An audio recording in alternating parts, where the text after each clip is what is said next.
Shalom, my name is Alon, pronounced like you're gonna cut grass, like you're gonna cut a lawn. It's not spelt that way, but it is pronounced that way. And this is Scripture Study Live. Well, in some cases, we're pre-recorded. I have two goals. First goal is to give esteem and to serve our Creator, YAHUAH. Second is to add value to you. And I'm in Palal that both those goals get met in this study. Here's a few things you need to know about our studies. Number one, we take our time. You've heard the statement, crawl before you walk. We've learned in this community, never try to walk, stay crawling. If speed is your thing, you want the information right now, this may not be the community for you. Number two, if you have any version of Scripture, have it ready during our study. And follow along as best you can. It don't matter if you have a KJV, BYNV, Sefer, Geneva, my personal favorite, Hallelujah Scriptures. All of them, including the Hallelujah Scriptures, have errors. It's the storyline you need to focus on. We've been sold a different story, and we realize it's been sitting in front of our face the entire time. And it doesn't matter what version you're using. It's all telling you the same. The biggest changes that you can study over and through is the fact that they stole his name. If you're using the KJV and it says G-O-D or L-O-R-D, simply put, Yahuwah's name was there. They just removed it and then put those two titles we've been using.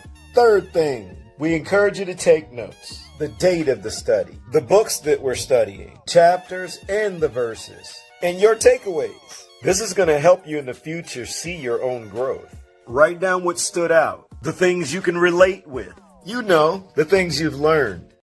If you're hanging out with us for the first time, shalom, that means peace, and all esteem and Barak Yahuwah that you're here. However, there's some things to know about our community. We might talk a little differently than what you're used to, like in two different ways. The first way, we're very honest, we're very authentic. Some would say brutally honest. But it's okay, we start off with ourselves first. We don't sugarcoat nothing.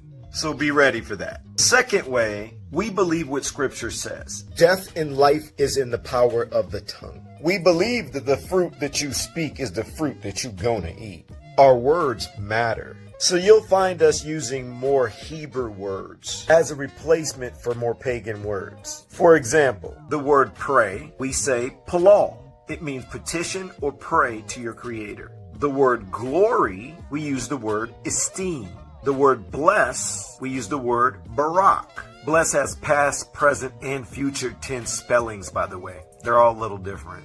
Here's another one. Now, I know this is going to sound crazy for the person who is unaware of this. The word good actually means wicked. And the word mourning represents death. So technically, people are saying wicked death to each other. We're not weird. We're just practicing and applying what we're learning. The Book of Jubilees. Check this out, and I'll be back at the end. Chapter 1. The history given to Moshe on Sinai.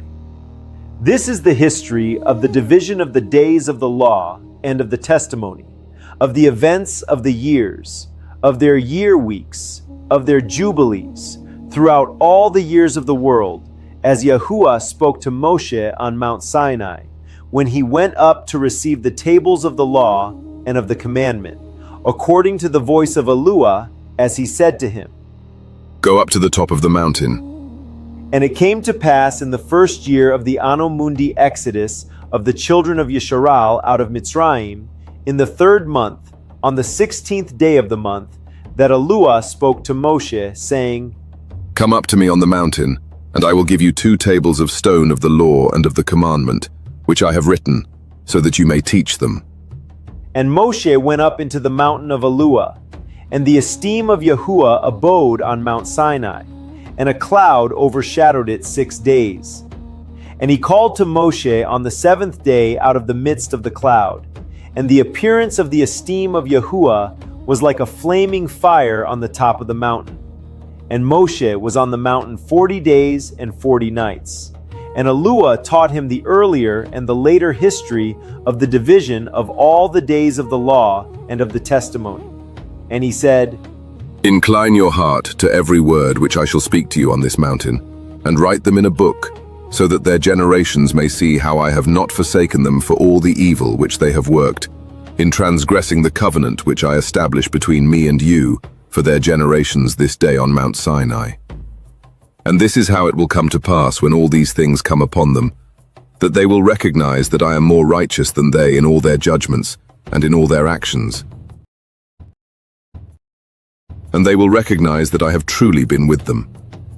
And you write for yourself all these words which I declare to you this day.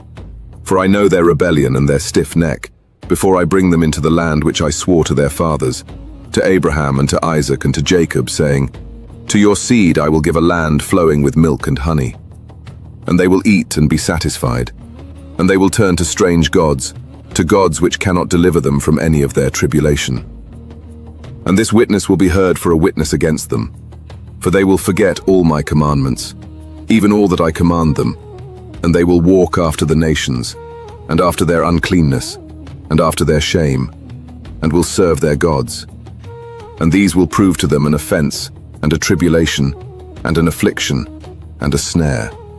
And many will perish, and they will be taken captive, and will fall into the hands of the enemy, because they have forsaken my ordinances and my commandments, and the festivals of my covenant, and my Shabbaths, and my Kodesh place, which I have set apart for myself in their midst, and my tabernacle, and my sanctuary, which I have set apart for myself in the midst of the land, that I should set my name upon it, and that it should dwell there. And they will make for themselves high places and groves and graven images, and they will worship, each his own graven image, so as to go astray. And they will sacrifice their children to demons, and to all the works of the error of their hearts. And I will send witnesses to them, so that I may witness against them. But they will not hear, and will slay the witnesses also. And they will persecute those who watch over Torah, and they will transgress my Torah, and work evil in my sight. And I will hide my face from them, and I will deliver them into the hand of the nations for captivity, and for a prey, and for devouring. And I will remove them from the midst of the land, and I will scatter them among the nations. And they will forget all my law, and all my commandments, and all my judgments, and will go astray regarding new moons, and Shabbaths, and festivals, and jubilees, and ordinances. Promised return, peace, and sanctuary. And after this they will turn to me from among the nations with all their heart, and with all their soul, and with all their strength. And I will gather them from among all the nations, and they will seek me, so that I may be found by them, when they seek me with all their heart, and with all their soul. And I will disclose to them abounding peace with righteousness, and I will remove from them the plant of unrighteousness, with all my heart, and with all my soul. And they will be for a barakah, and not for a curse. And they will be the head, and not the tail. And I will build my sanctuary in their midst, and I will dwell with them. And I will be their YAHUAH, and they will be my people in truth and righteousness. And I will not forsake them nor fail them, for I am YAHUAH their YAHUAH. What you just watched was Jubilees, chapter 1, verses 1 through 26, with restored names and formatted to be read clearly. This is part of a large restoration effort, making scripture freely available for study and understanding. Jubilees is not alone. We're also restoring other ancient texts, like the book of Enoch, the book of Jeshur, and many more. And let's not forget the traditional 66 books. If you're interested, the book of Jubilees and other apocrypha books, like 2nd Ezra, Testament of Solomon, and Apocalypse of Abraham, are freely available on our website right now. There's no pressure. If you want to check it out, just click below, pick which book you want to check out, and read. One last thing. Over time, we're converting the text into audio as well. Can I get a Barak Yahuwah in the comments for his word? They call it the law of Moses, but it was YAHUAH's voice that carved those stones. Moses just carried what the mountain spoke. You can't kill a messenger and think the message broke.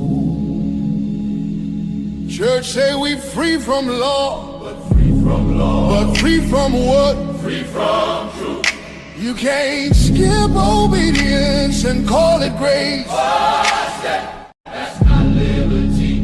That's just proof of delusion's fake. Moses didn't write the rules. He wrote the receipt. So that fire came down and the voice filled the peak. He said, do this and live. Man said, we'll do what we feel. That's not covenant, that's a deal with self-will. You can't call lawlessness love. You can't call rebellion faith. If the same hand that wrote breath wrote command, why you erasing what he planned? This ain't the law of Moses, this the law of Moses. This the law of the king. The same words YAHUAH came to bring. He said, not one jot, not one line gon' fade. He fulfilled the pattern, not the trait. So don't kill the messenger. Hear who sent him. The fire on Sinai still burning, still bending, man. The mountains still speak, the covenant still stand. Obedience ain't bondage, it's the reach of his hand. YAHUAH, Rumamu YAHUAH, in the mighty name of Yahushua. Law still cold, as truth still real. We spoke, we kneel, yeah. Rumamu YAHUAH, Rumamu YAHUAH, Rumamu YAHUAH.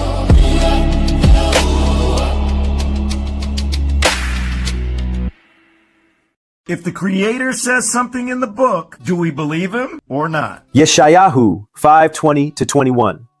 Woe to those who call evil good and good evil, who put darkness for light and light for darkness, who put bitter for sweet and sweet for bitter. Woe to those who are wise in their own eyes and clever in their own sight. That's a serious warning, and that language was not subtle. Sounds like there's a reversal of things that look good, but through his lens it's evil. Let's investigate a little further. Devarim, Deuteronomy 4:2.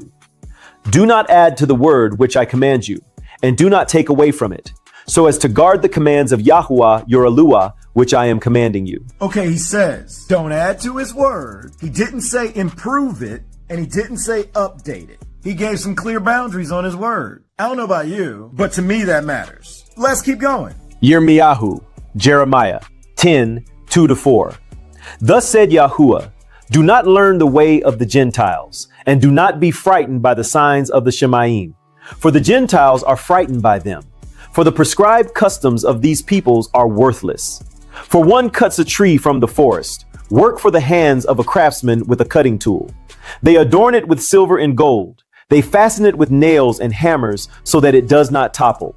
That sounds familiar, and it's very specific. There's no symbolic language going on here. But let's keep going. Yirmiyahu, Jeremiah 7:23-24.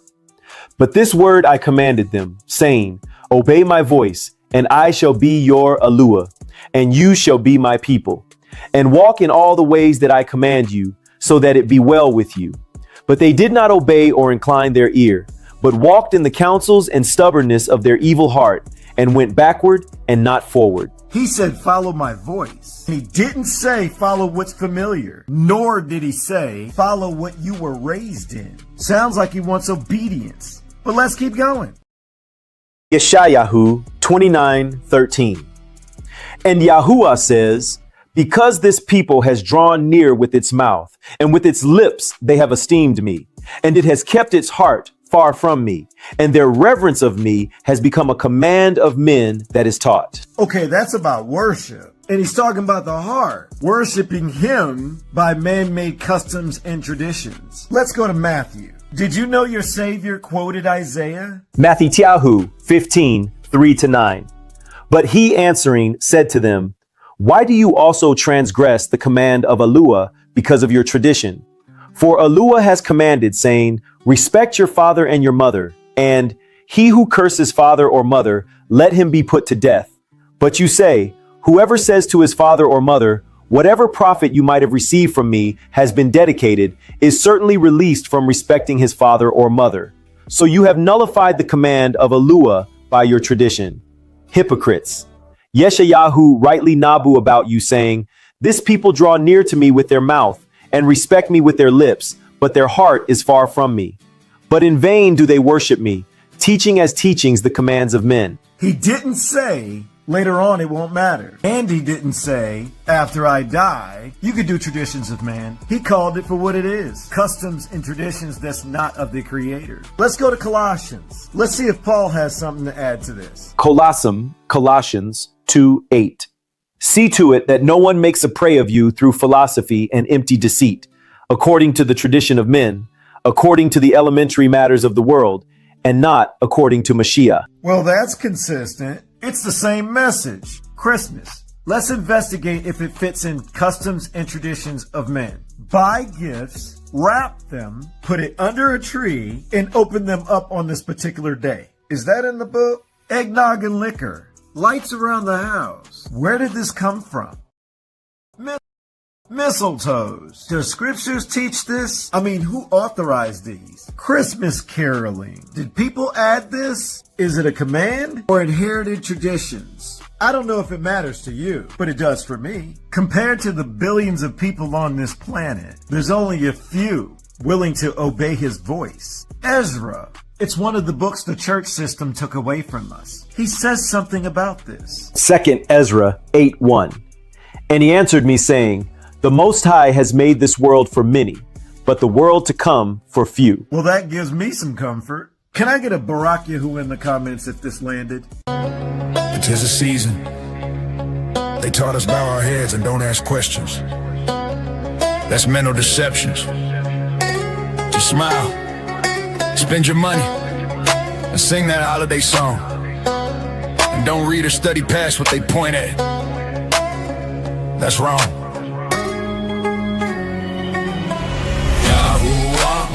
I hear you now, YAHUAH. I hear you now, YAHUAH. I hear you now, let's go. 'Tis the season, close your mouth. Put lights on, lies, call it faith in the house. Rap rebellion in ribbon and chair. Teach a false way every year. Born into it, raised inside. Never told to test a lie. Never taught to ask who said. Never won what tradition fed. They said his love, never said it's law. Said it's about him, never show where he taught. Said don't judge, said don't fight. Skipped every verse that said don't copy pagan rights. If it never came from YAHUAH to begin, why we keep lifting it back like we honoring him? Tis the season, but Shamayim not in it. Tis the season, and my root rock split in it. Tis the season, truth won't sit in it. Eyes wide open, I stepped out off in it. Tis the season, but Shamayim not in it. Tis the season, and my root rock split in it. Truth won't sit in it. Eyes wide open, I stepped out off finish with it. Mark 7 said, don't worship in vain. When man-made rules still stake the claim. Look cold as dressed up in the frame, but the source never came from his name. Tree in the room, gifts in his name. Birthday claim, that never came. Call it tradition, call it the same. But the book already won the game. Jeremiah said, learn not their way. Not rename it, not clean it away. Not do it different, not twist what you say. He said, don't touch it, that's all he say. Yeah. Tis the season, but Shamayim not in. Tis the season, and my root rock split in. Tis the season, truth won't sit in it. Eyes wide open, I stepped out on finish with it. Tis the season, but Shamayim not in it. Tis the season, and my root rock split in it.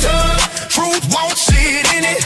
Eyes wide open, I stepped out on finish when I get YAHUAH in the chat. If your ruach stirred when you heard that drop, YAHUAH if it spoke back. This ain't about comfort. Hold up, pause. Fact checkers. Tight, you walk away. You felt the division. Type still learning if you hear the collision. We the assembly. Move with discernment. We don't mute the rule. I just emerge with the system. Let's go. This the part they don't warn you about when obedience costs you the room. When family smile but the warmth wear out cause you won't play along with the tunes. When silence louder than any fight. When lonely creeping late at night. When staying true costs comfort and sight. But walking back never felt right. But YAHUAH, see the tears you hide. See the weight you carry inside. He never asked you to dress the lie. Only walk away sanctified. YAHUAH, I choose you. YAHUAH, over comfort and ease. YAHUAH, even when it costs me.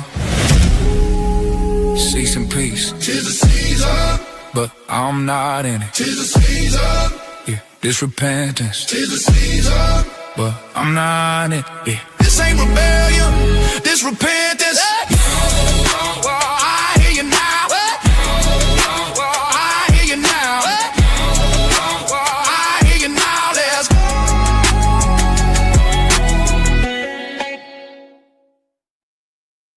Shabbat shalom, Mishpaka. Shabbat shalom.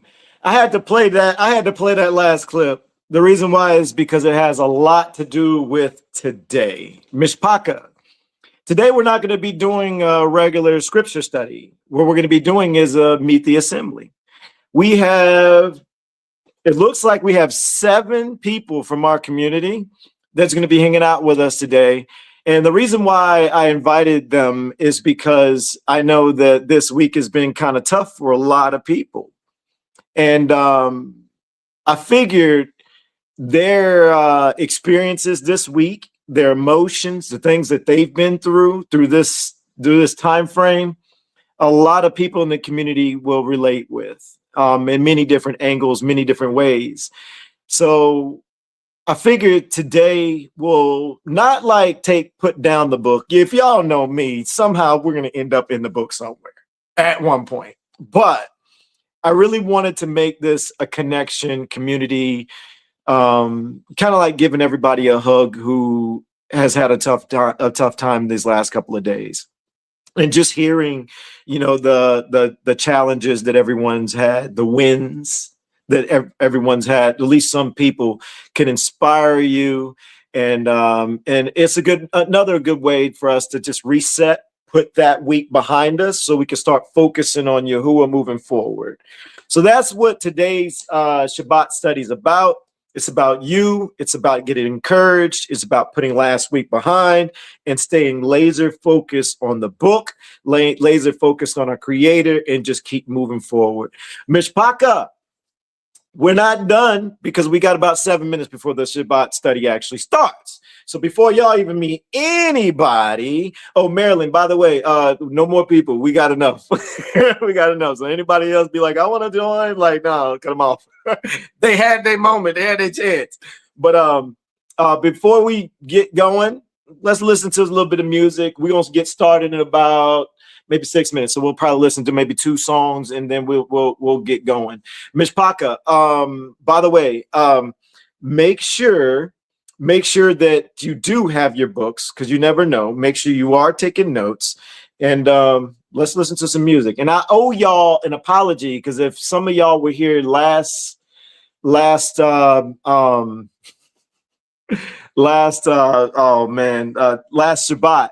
I made a mistake with my thumb.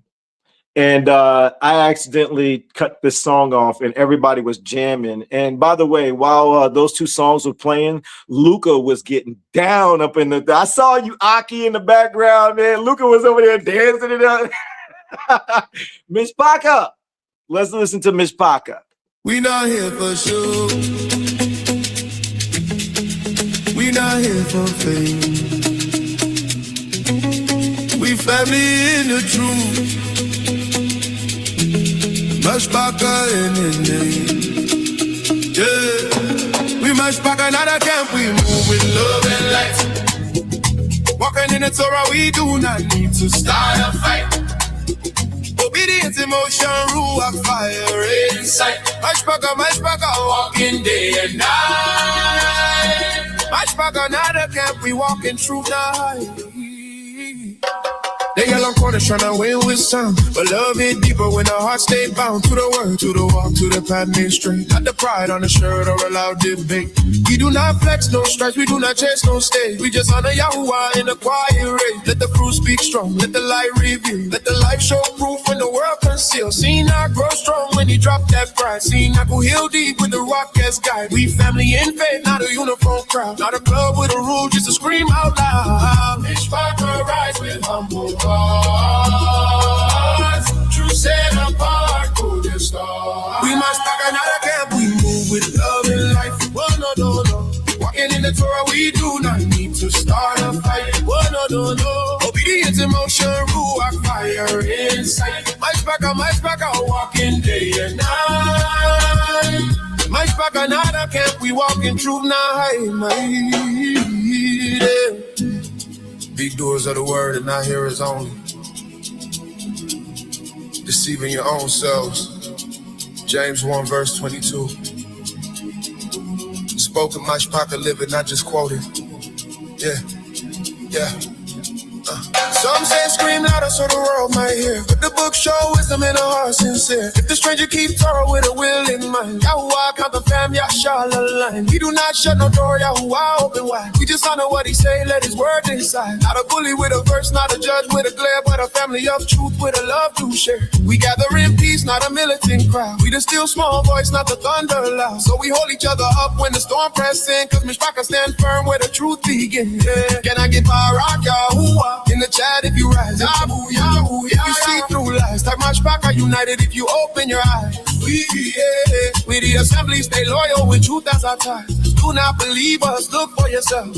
Open up the book, take truth off the shelf. Let's go, not a camp of pride. YAHUAH, but a home of grace. YAHUAH, not a shout for fame. YAHUAH, but a truth embrace. YAHUAH, not a stage to pose. YAHUAH, but a path to keep. YAHUAH, not a heart in heart. YAHUAH, but a love so deep. Mishpacha walk together in the name we speak. Behold how good and how pleasant it is for brethren to dwell together in unity. Psalm 133 verse 1. Spoken that unity is chosen, not forced. Yeah. We Mishpacha, not a camp, we move with love and light. What a Lord. Walking in the Torah, we do not need to start a fight. What are we now? Obedience, emotion, ruach fire inside. Mishpacha, walking day and night. Mishpacha, not a camp, we walk in truth, not high. We family in the truth. We family in the truth. We walk with the shepherd lead. Mishpacha forever. Mishpacha forever. Behold, in YAHUAH's peace. Mishpacha, I wanna play one more song, but I gotta tell y'all about it. And Miss Hawkins, I saw you, sis. You made me nervous. I saw you say don't hit the button or with my finger or something like that. I got nervous, so I stopped. I stopped, sis. I want to play one more song, but I want to pull up the lyrics. And the reason why I want to pull up these lyrics is because there's a little small story on why I want to play this song. This is gold tried in the fire. If you were here on that day that we had the Shabbat study, I was doing a study and it was like the Ruach is saying, you're going to do a song on this. And I was just so excited. I couldn't get it out of my head. So hold on a second. Let me, who that? I bet you it's Marilyn. It's always Marilyn. It's Marilyn. Oh, let me go on screen. There we go. All right. Hey, y'all. Okay. So look, Marilyn, you better not hop on screen. If you hop on screen, you're going to be like widescreen. I'm just playing, sis. So y'all, this song. So I'm inside there's a little small group that we have on in Facebook Messenger. And apparently they had a big old talk about this song and they wanted to know the lyrics to a specific part, the top part. Y'all actually see it on screen right now. Grandmama said, fire tell the truth. Same heat melt wax harden proof. Same sun, dry mud, make clay crack. They were stuck on make clay crack. They were asking me for the lyrics. This song has not been like fully released yet on the website, but all the other songs, there's a lot of the songs, if you are interested in them, you can find them on our website and you can see all the lyrics to all of them. But this one, it's not fully released. I'm actually preparing to release it on a compilation album that I'm going to do a little bit different than I did in Volume 1, Volume 2, and Volume 3. And that compilation is it's going to be absolutely free to everybody. I think I'm going to fix it to where everybody can download it absolutely free. So you're going to get a few songs from Album 2, a few songs from Album 3, and there's like 4 new songs. And I'm working on another one called Two Masters. It's about serving, y'all know the verse. You can't serve two masters. It's about money or YAHUAH. You got to pick one of the two. And that song is so lit. I've been working on it for a while now, and I think I'm about there. So hopefully we'll drop that soon, but there's going to be a compilation and I'm going to make it free to everybody. So be looking forward to that. I'm excited to share that with y'all. But I want to play this song real quick since they had a big old conversation about it. Miss Sister Cray Cray. This for you, sis. you, Sherry. I think Sherry was involved in it. I think Marilyn. Either way, here we go. Barack YAHUAH. Same heat, different result. Same fire, different reveal. Some burn up, some come back real. Yeah. Grandmama said fire, tell the truth. Same heat, melt wax, hard and proof. Same sun, dry mud, make clay crack. Same test, show real and who act. Same flame, make fear run wild. Make pure go last every mile. Men see smoke, think loss and shame. YAHUAH, watch what remain. If it broke, it was weak before. If it stayed, it was forged for more. Gold tried in the fire, still standing in the flame. What they call my ending, YAHUAH, sealed and call my name. Gold tried in the fire, still standing in the flame. What they call my ending, YAHUAH, sealed and call my name. Wisdom of Solomon 3 verses 5 and 6.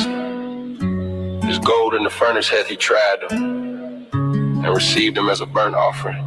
If he received it, it survived it. Hand can live, heart stay closed. Smoking right, feet stay froze. YAHUAH, see past display. Judge the heart, not what you say. Soulmate, hoe, and pride would treat. Ghosts, they come and feel that heat. Only drugs run truth, stay fused. Fight, decide what he can use. Not every loss mean defeat. Some fire come, make you complete.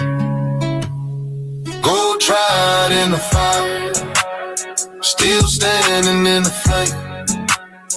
What they call my ending, YAHUAH, sealed and call my name.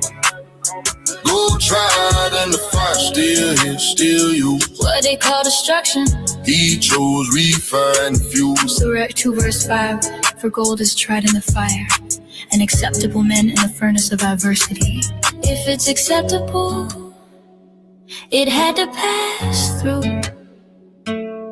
Not every fire come to erase. Some come sharp and shape and grace. Not every fall mean you feel. Some you ain't got reassigned. What burned away was never me. But stay stood faithfully. If I walked, I'm still alive. It's because I was built to survive. Genesis 4 verse 4.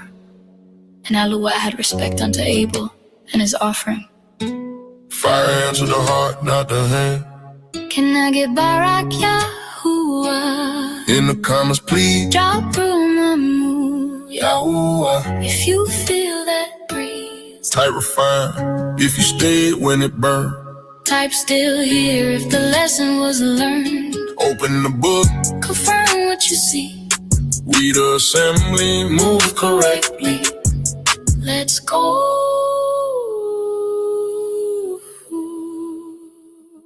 Gold tried in the fire, still standing in the flame. What they call my ending, YAHUAH. Sealed and called my name. Gold tried in the fire, still here, still used. What they call destruction, he chose, refine, infuse. Check the scriptures. Don't believe us. YAHUAH. We the assembly. Gold tried in the fire. Room out, move, YAHUAH still with us. Gold tried in the fire. Barak Yahuwah, man, I had so much fun making that song, Mishpaka. That song is so deep. And can I share something with y'all? It really does get easier. I mean, in your season of wilderness, and if you are feeling lonely, you feeling separated from the world, you're actually in Scripture. You are in Scripture. You are so deep into the book in such a great position. The more you study, the more you start to realize that. And I just want to tell y'all, like, I'm not fully out of my wilderness season. I know what it feels like at that beginning stage. I know what the semi-middle stage feels like. Right now, I'm finally in a place to where I'm feeling peace. I don't feel alone. I'm actually enjoying alone time now with YAHUAH. I'm enjoying being away from the world. I realized that I don't want to be around the world. I don't want to be anywhere near people. And this season has also learned me. I've learned in this season, and this is no knock. I would say even YAHUAH people like that. I mean, look at us online. There's so many people that they say YAHUAH's name, but they still doing things. They still about themselves. Hold on a second. Y'all, Maryland's having internet issues. Sis, you ain't got to worry about it. If you struggling with the internet, don't sweat it. We'll just rock it, sis. We'll just rock it. Just do the best you can. But I'll be honest with you. I've said this before, but I don't even like going into other communities online in the YAHUAH communities. I'm just seeing so much division. I'm seeing slander. I'm seeing gossip. I'm seeing people being too authoritative and they're not aligning with Scripture. I'm seeing people cherry pick parts of Scripture and then push their lean on their own understanding and throw it down people's throats. And YAHUAH's got me in a peaceful season where I'm enjoying spending time with him. I'm having more casual conversations. My palaws are no longer, I've been away from these type of palaws. Y'all know what I'm talking about when you're just like, Dick, oh, help me with this and help me with that. I don't even do that no more, man. I just be like, I be in my head like, YAHUAH, you see that bird? You put that there. That bird is beautiful. YAHUAH, what do you want to work on today? YAHUAH, do you want to do blogs and study guides, or do you want to work on some music? Oh, you want to work on some music? I just like whatever feels good. So I'll work on some music and be like, okay, what song you want to work on? You want to start something new, or do you want to work on something that we've already, been working on? That's how I be talking to YAHUAH. I am not making this up. And I realize he's listening. I don't have to try to be all churchy. I don't have to do anything different. And I'll be honest with y'all, I'm not like everybody. I don't even close out my palaws like that. You want to know why? Because I feel like my palaws never stop. If I'm constantly having conversation with him, why I want to close it out? If I open up that door from wake up all the way to sleep, why we got to say amen? And no knock at in the mighty name of Yahushua, Barak YAHUAH. No knock at it. but I'm constantly talking to him. So why I want to close it out 1 second only to open it up 2 minutes later? Did that land? That's just how I am. And he's brought me into peace. And the reason why I'm sharing that with you is wherever you're at right now, I've been through those stages where you feel so separated. It's almost like a hunger for just a little interaction.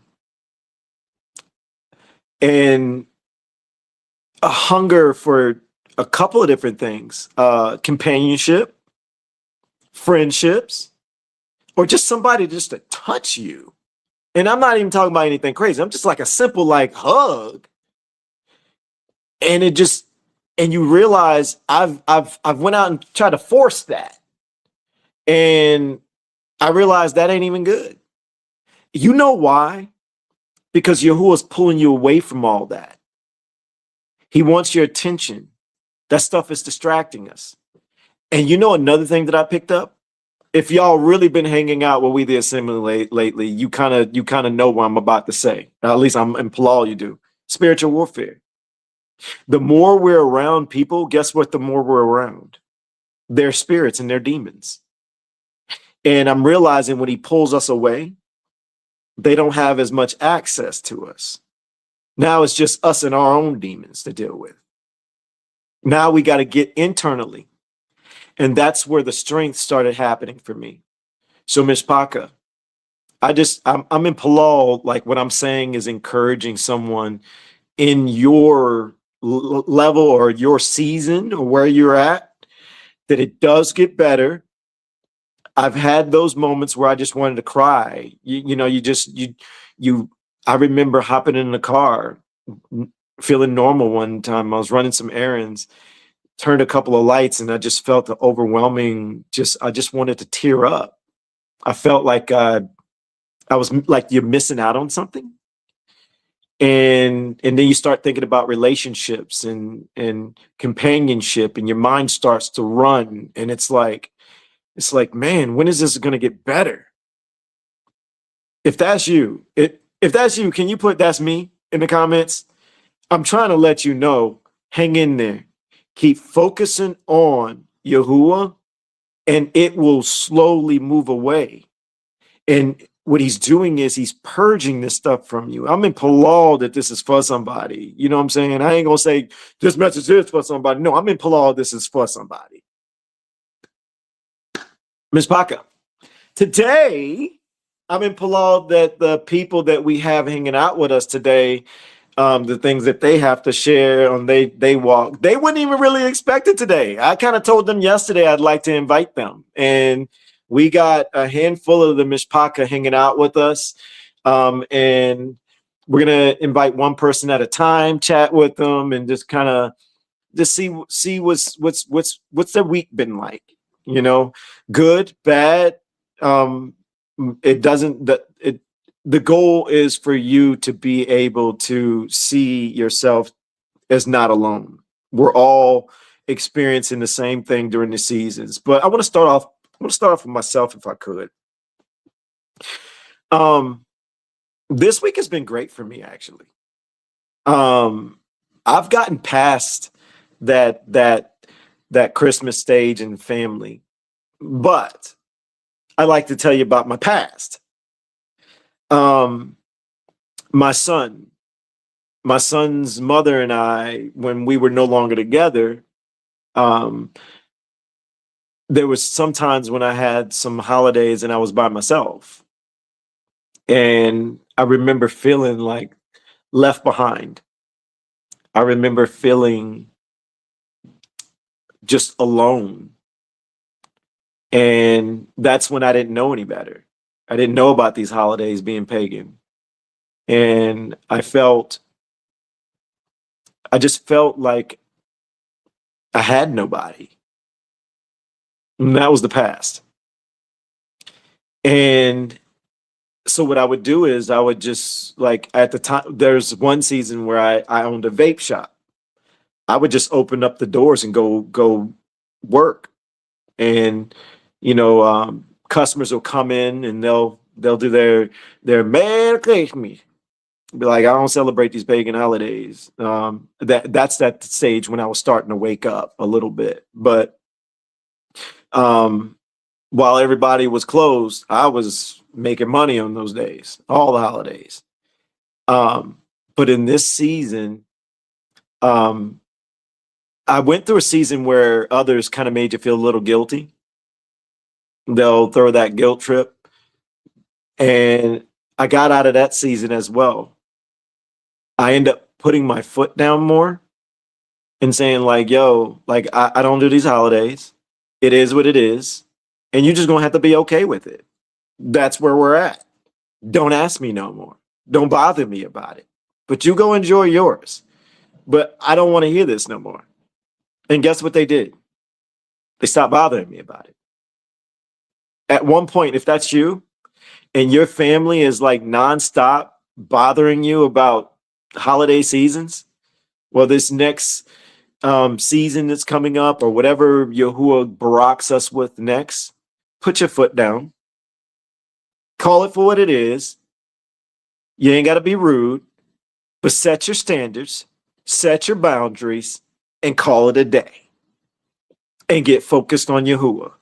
You'll realize it won't even bother you if that's you. But those are stages that I went through. And this is my season now where it's like, I'm just so focused on Yahuwah. I can care less. I can care less on anybody telling me Merry Christmas. There's people that text me.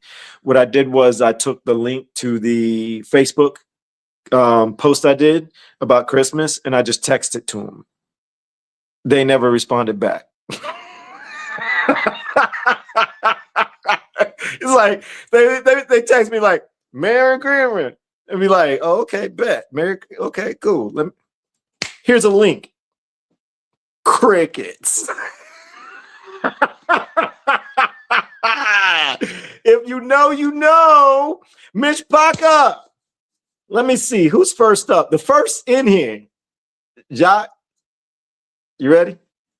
If y'all have hung out with us for a while, there are two individuals that have like really stood out in our community for a minute now. They are so friendly. They are so on fire for Yahuwah. Like it's almost like it's contagious. Like, and I've seen a lot of the Mishpaka like cling to them because of their energy, their love for Yahuwah, their hunger to learn, and they're very, very approachable. So I'm really excited. I think you're only going to see one half. I don't know. Yeah, you're only going to see one half of this this couple. But you if you know Tori, then you have to know Jacques. So I just want to introduce Jacques. So we're going to chat with Jacques first, and then we're going to crack jokes on how I couldn't say his name for like the longest. Shabbat What shalom. up, Shabbat shalom. Shabbat shalom. Shabbat shalom.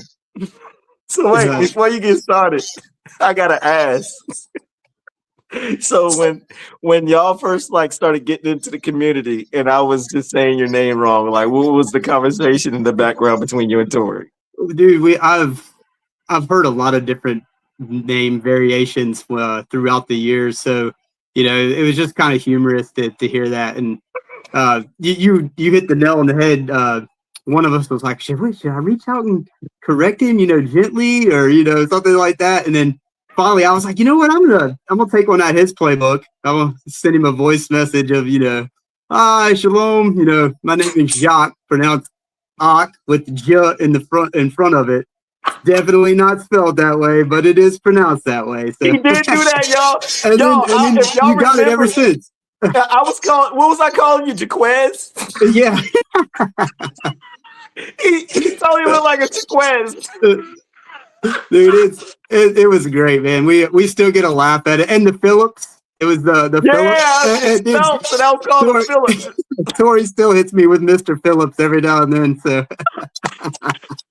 if y'all know me, like the simplest names and words, like I fumble, man. Dude, it's all good, man.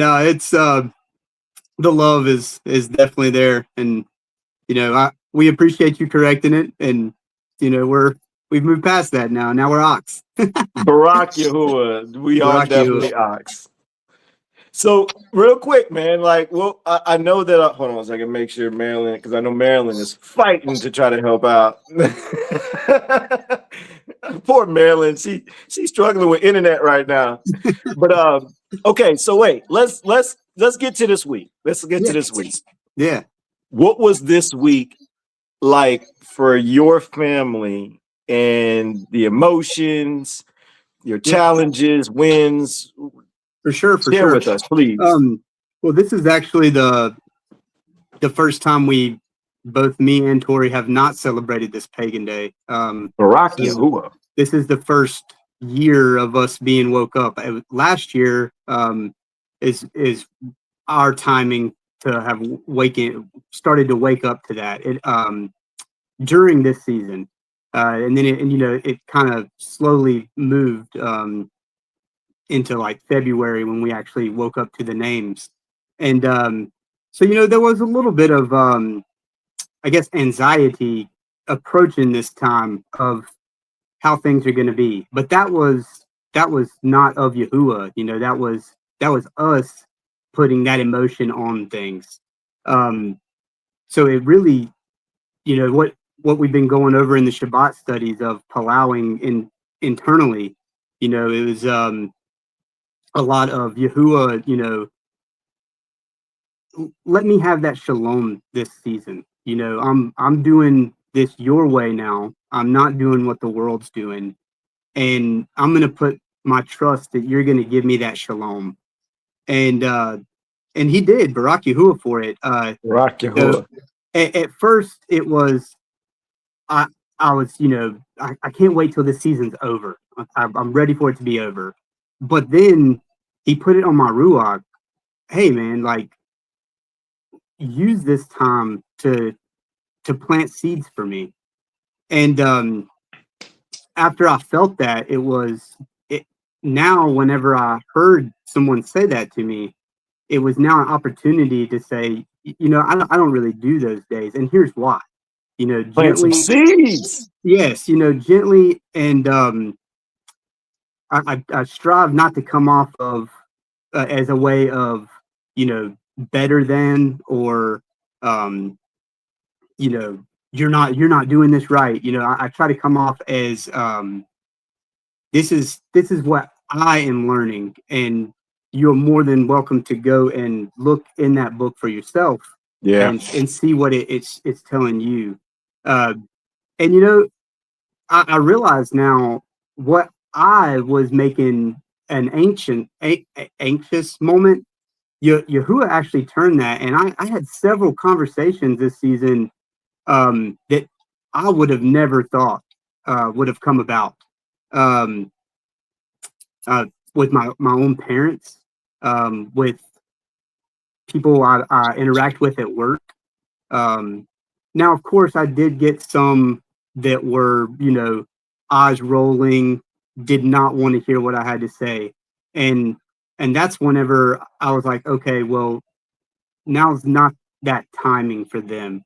So I reserve and move on, and, just say, Yahuwah, if that seed's going to land, let it land and water it. If not, just Barak Yahuwah. have them remember that in a future occurrence of maybe it will land then. So yeah, with that, we've made it both known. I'm very brought to have a wife who is woken up in this word as much as I am, and is chasing after Yahuwah the same amount as me. And I know that not everyone is in that situation.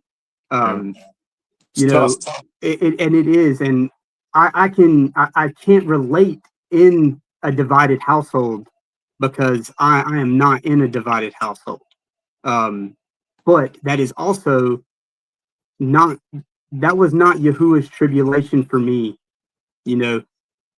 That could be used for him to wake someone up. that dividedness.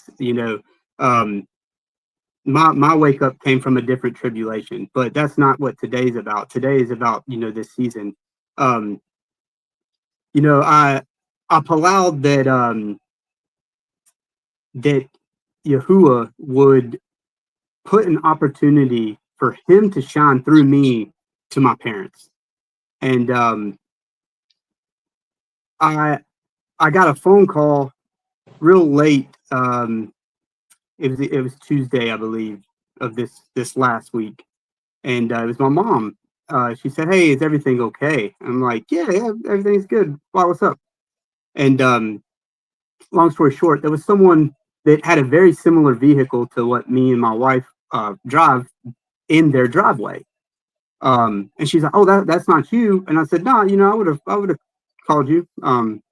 Well, someone had broke down in their driveway, and my dad had went out, and it was an unsafe situation. They were trying to put a spare tire on their car, and I know my dad. He's elderly, but he would help anybody if they need help. And I immediately was like, "Nah, hey, tell them all, get out from underneath the car. Don't be unsafe." I guess I'm a automotive technician. That's what my trade is.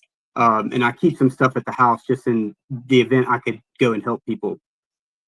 So I loaded up some stuff in my truck and shot down the road. And the whole way there, I was just like, Yahuwah, if this is that opportunity you're giving to really let you shine, let me have the words that you need me to say. Take my words away, and you fill me with those words. And so, I tried to, find the right opportunity. And right whenever everything was about done, their spare tire was getting pumped up to get them back on the road. My mom had mentioned to the lady that was in the car that was broke down, I hope you have a, happy thing. And that's when I was like, oh, here it is. Yahuwah, let it flow. So I kind of, grabbed and hugged my mom, and I was like, yeah, but we don't do that because it's not in that book. Yeah. And the lady looked, and she like kind of tuned in. My mom was like, yeah, but we do. And I'm like, yeah, but Mom, it's if you can show me in the word where he is telling us to do that, I will be all on board. I'll do all the stuff that we used to do growing up, and I'll jump back in full force. But if you can't show me that, then I'm gonna have to continue to stand where I'm at. And Barak Yahuwah. so I could tell that the lady and her husband were just trying to get on out, which is fine. I still planted a seed with them before they left. I try to carry some of these little bracelets around with the Father and the Messiah's true names on it, just to have a seed there. But they left, and not to get too long, but it turned into almost a 2-hour conversation with my parents about where I'm at, how I'm in the book. There was a lot of questions, and without trying to be a stumbling block, every time I felt like that anything could have turned into that, I tried to redirect to, that's not the importance right now. The importance is it in the book, and is Yahuwah telling us to do this? And in all of that, it actually it planted a lot of seeds, because on the way back, I was like, Mom, Dad, I would just encourage you to read Jeremiah chapter 10. Read it at a 3rd grade level.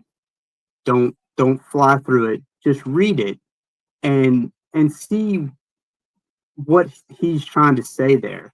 It's not custom, it's customs, plural. And I got back to my house, and she had texted me and said, "Hey, what was that chapter again that you wanted us to look into?" So I would just like to encourage everyone that, you know, you might think you're just casting seeds, but if you do it gently and in his timing, because that's the main thing, is it's got to be in Yahuwah's timing. If it's not his time for that, it's not gonna happen. Yeah. So, you know, and in saying all that, Tori and I had a very shalom day. No one texted us, no one called us to do that. Yahuwah gave us that shalom. We used it as a day to do work around the house to get prepared more for prep day. So we didn't have as much to do yesterday for Shabbat today. Smart. You know, and then even in that, the next day on Friday, Yahuwah used me, and I try to allow him to do that. But you know, a lot of times when you come back to those situations like work, or you go to a store that you're frequent at, and they ask you, "Oh, how was your blank?" Use that as you know, don't come off harsh, but hey, I don't do that. You know, I'm scripture rooted. I'm 100% in that book, and YAHUAH. he'll use that too. Just another quick story. Every Thursday, I go to this little store. I've kind of not. I built a little bit of personal relationship. Yeah, and several months back, when the world was celebrating Thanksgiving, one of the people said, "Hey, I hope you have a good Thanksgiving." And I said, "Oh, I don't do that. I appreciate your kind words. I don't do that. It's not in scripture." And you know, I kind of got like that look, like they wanted to ask, but they were like, you know, I ain't got time for that today. There's other people in the store. Okay. Well, now, yesterday, my work shut down early, and I was like, well, I'm gonna use this time to go. I'm gonna go get to that store I didn't get to because they were closed on Thursday. Yeah.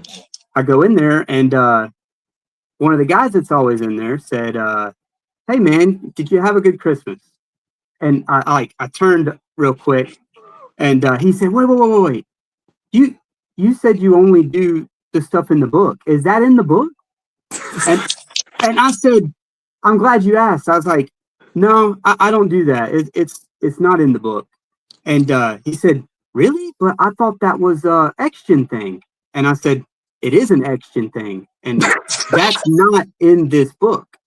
And that opened a 5 to 10 minute conversation and of seed planting for Yahuwah.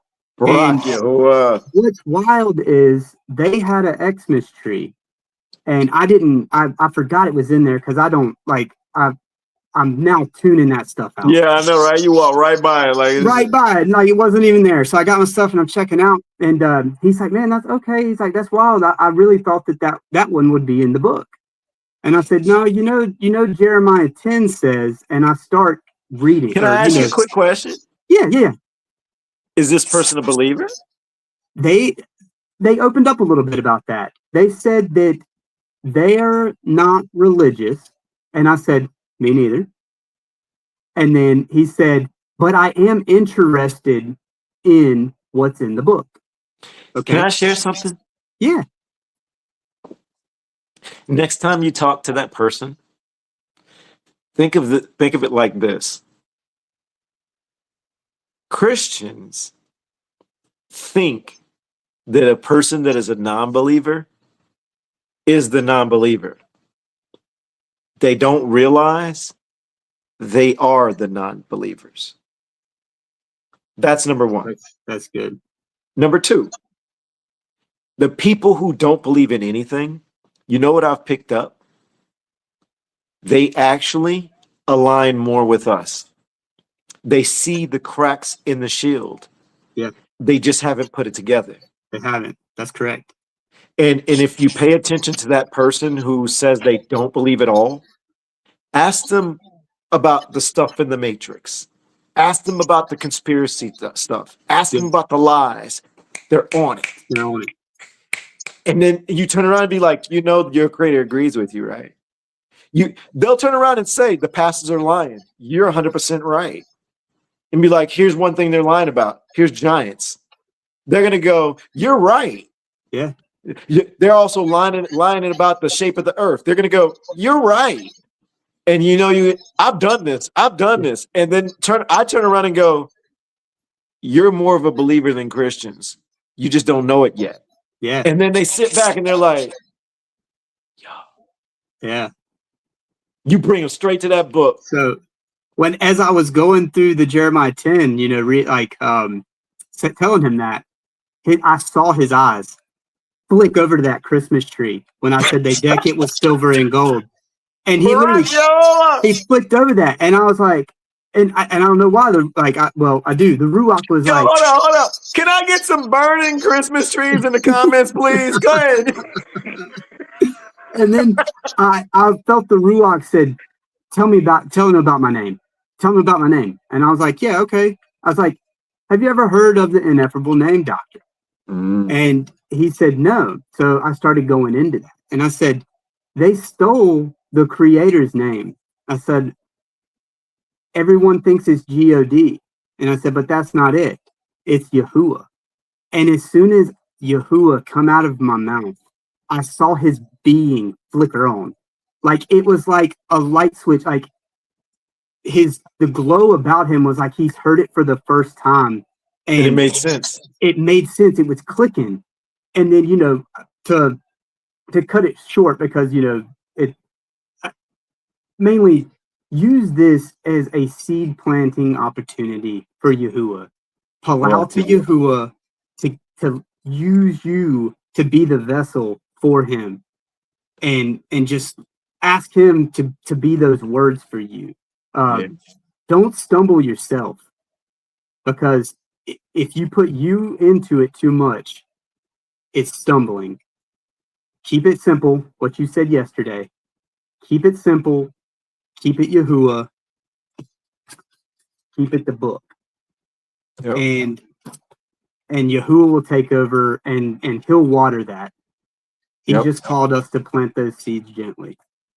Man, that was awesome, man. I got one more thing before we invite the next person in. James, you ready next? James, you'll be next. All right. So I got one more. Actually, it's more of a story. Yeah. And I'm going to lead the story, and I want you to finish it. Y'all, when I first found out about Tori and them, I saw Tori on TikTok. Tori was telling a story, y'all, about her and Jacques going to the church, and they were seeing things that just didn't add up. Yeah. And Tori was talking. Y'all mentioned something about the Christmas tree. Yes. And please share that with everybody, because that landed so heavy. That's actually that's in my testimony of how YAHUAH woke me up. You know, you've been going through, or you've been talking about how he wakes us up with our tribulations. Everyone's tribulation is different. What Elon's tribulation was might not have got to me. My tribulation, and what YAHUAH knew would break me down to the core, was letting my family, my wife and my 2 children, leading them the wrong way, to where they may hear, "Depart from me, I never knew you." Ooh, like that was my tribulation. And I was in the church my entire life. I'm 34, and I grew up there. Went every Sunday, Wednesday. I was there. And when me and my wife decided to have a family, it was really weighing on me. I am the spiritual leader of this household, and if I'm not doing this correct, I'm not just hurting myself. I'm hurting them. And Barak Yahuwah.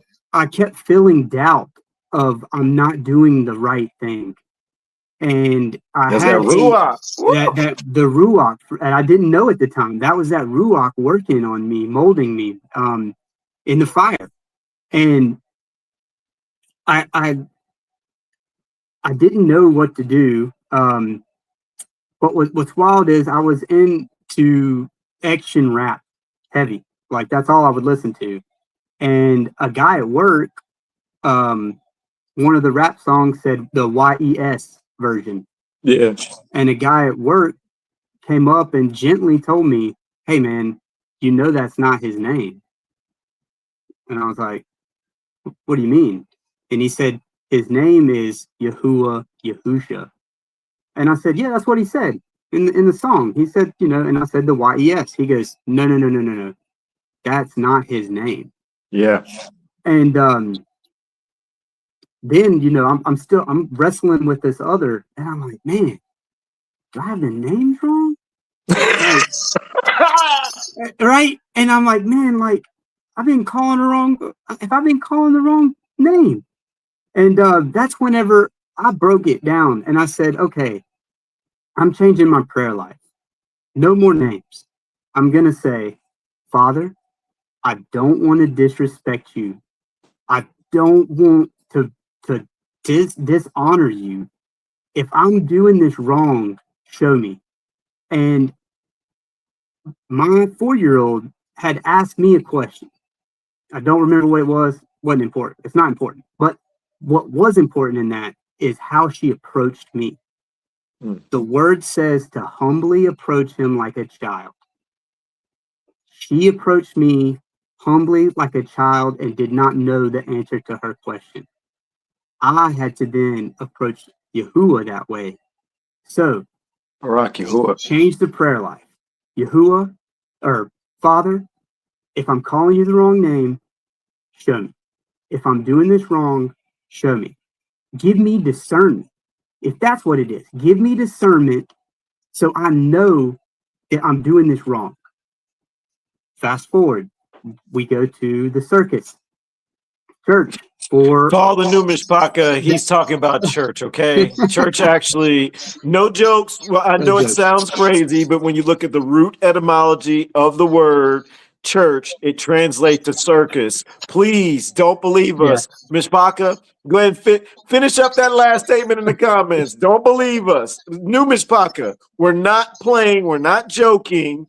I know it sounds funny, but that's what he means. Church translates to circus. We're not lying to you.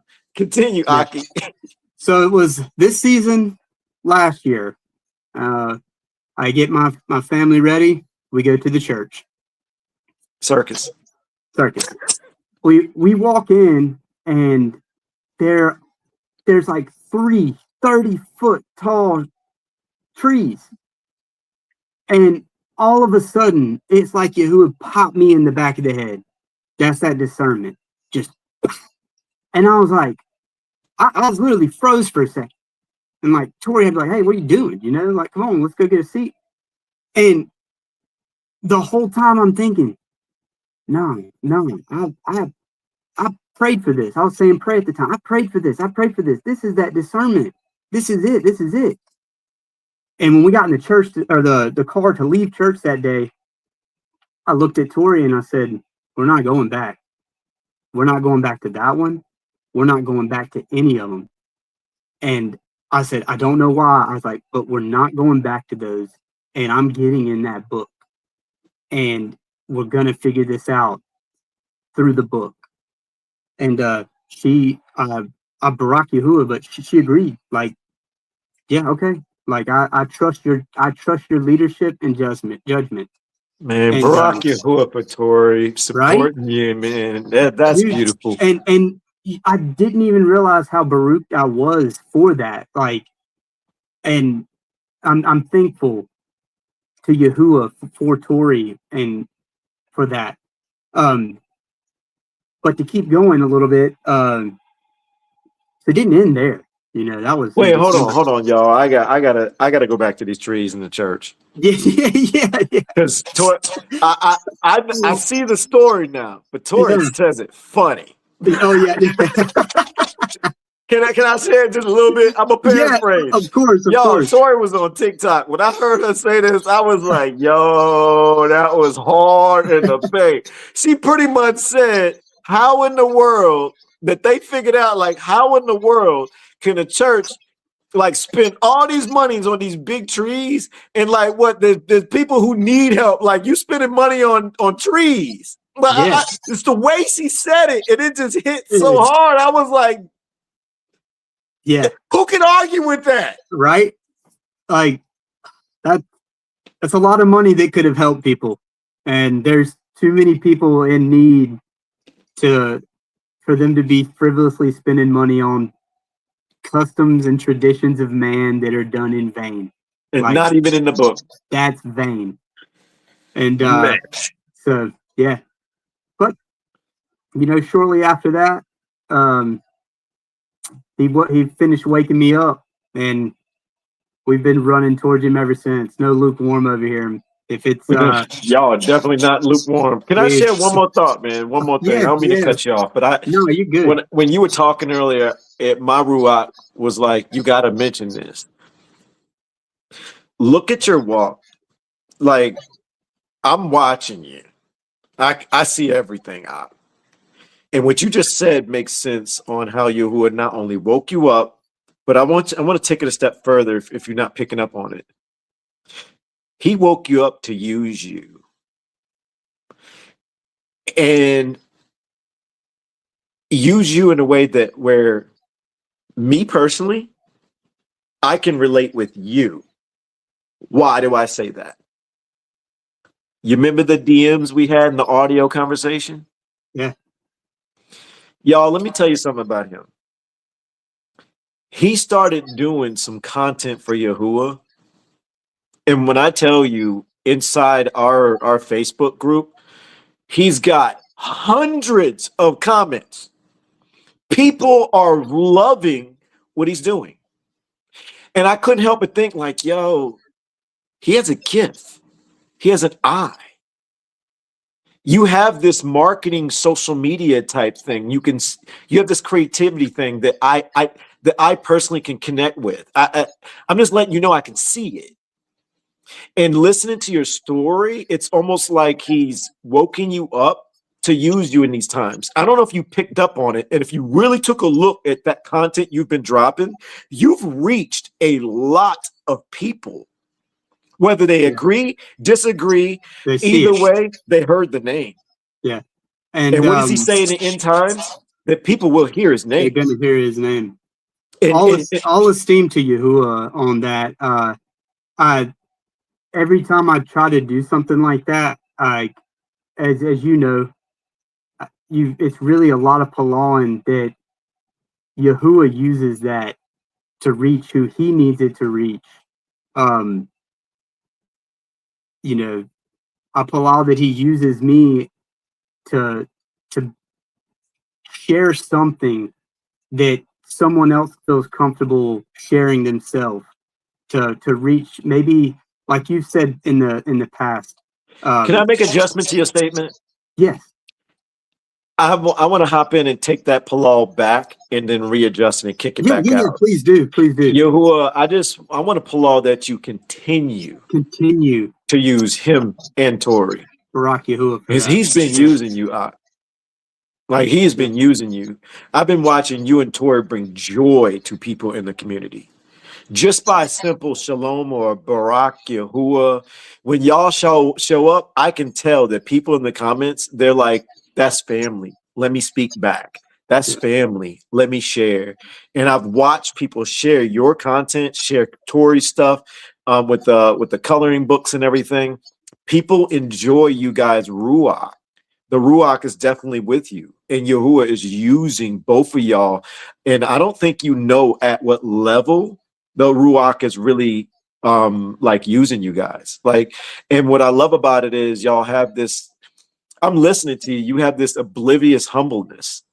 And I think that's a good thing. It's almost like you're not even catching like, dude, when I tell you, go back and look at those posts. I didn't just mean like a couple of thousand.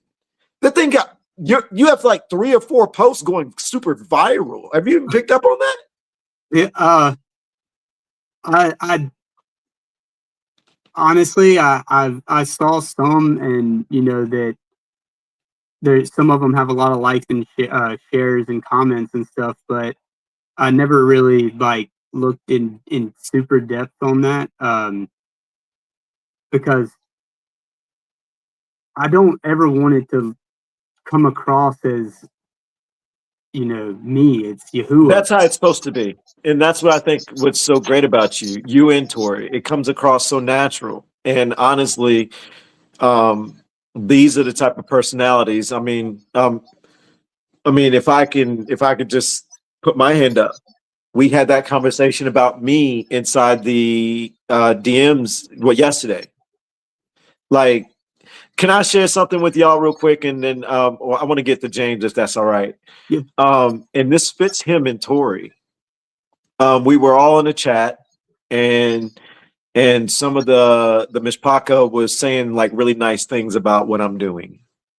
And I had to be honest with them. And so I'm gonna go ahead and say the same thing I told them inside this chat to all of you, because I know a lot of you have said these things to me. But Jacques, please know that you fit this too. And I think this is a good thing. Inside this book of Sirach, one day I was listening to it, and it said something about when someone like gives you a compliment, they pat you on the back or they tell you, and and it's talking about someone who's for Yahuwah. And it says, do not feel too like high about it. And then it turns around and says, if someone shows against you, don't show any anger. And I'm paraphrasing y'all, and it says to stay neutral in your emotions. Stay neutral. And the reason why is because if too many people pat you on the back and say you're doing a good job, then what happens? Your ego starts to kick in, and you start to feel yourself. And then you become a Nimrod. Oh, I did that.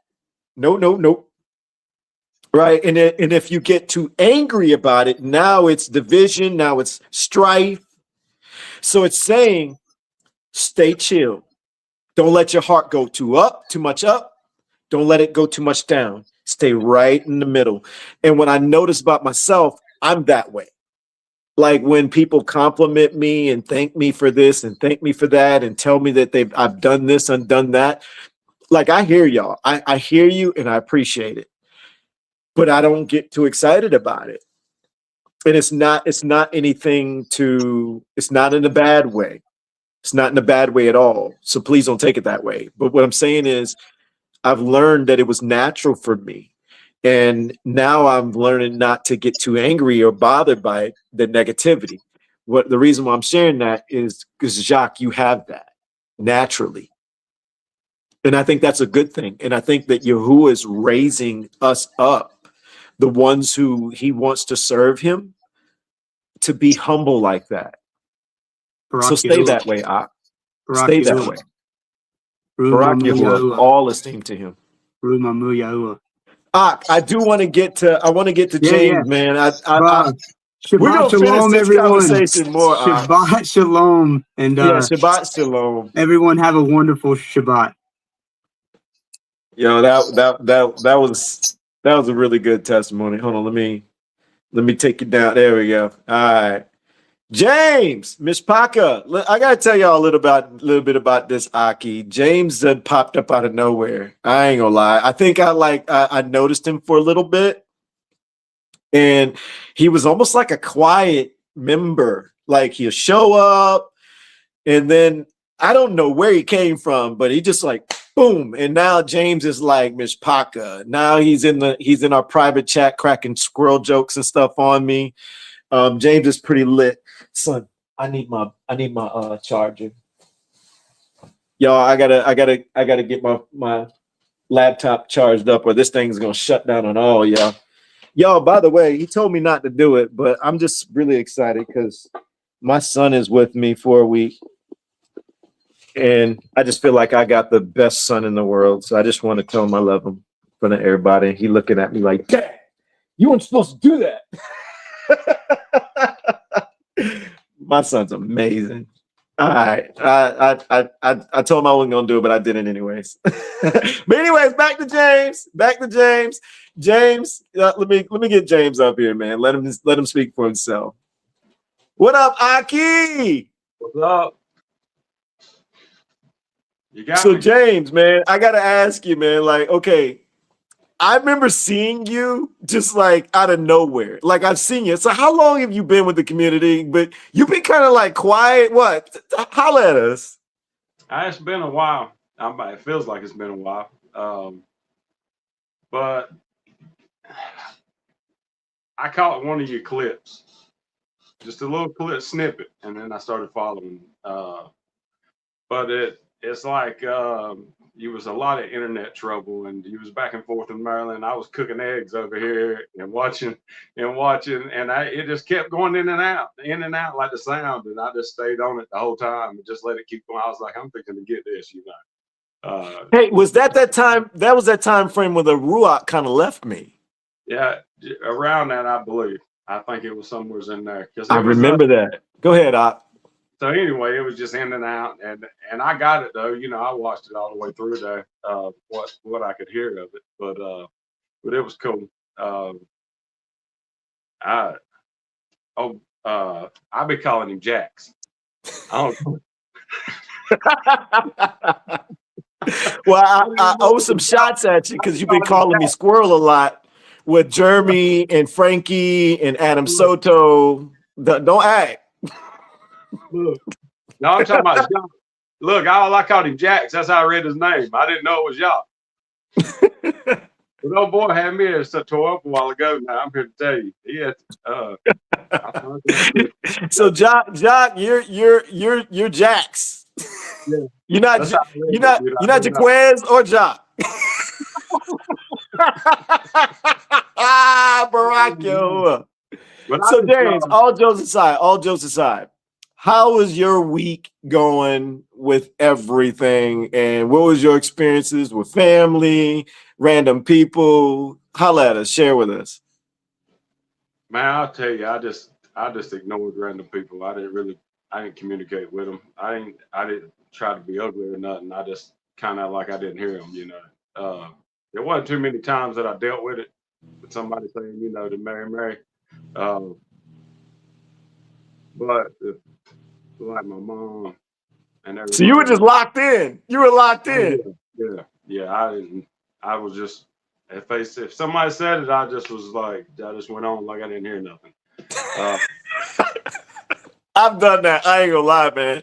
And in my head, I'd be thinking to myself, I wonder if they think I'm just mean or rude. They don't really know. Like I'm not participating. That's what it really is. I wasn't really trying to be ugly, but I wasn't trying to get.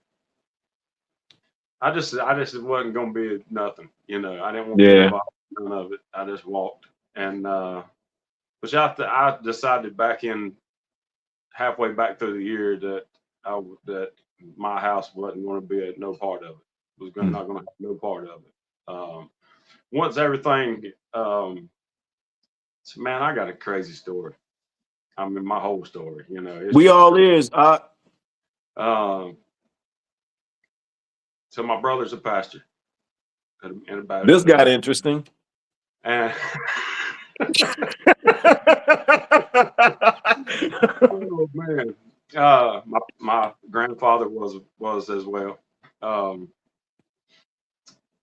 and something came to me like 2 years ago, year and a half ago, that was some scriptures, and I gave them to my brother, and he looked into it, was like, it's something you're supposed to be doing. And so like I would go to the circus, and something would just snatch me straight up. I just fall on the altar. Don't even know why. But I mean, I'd be just bawling.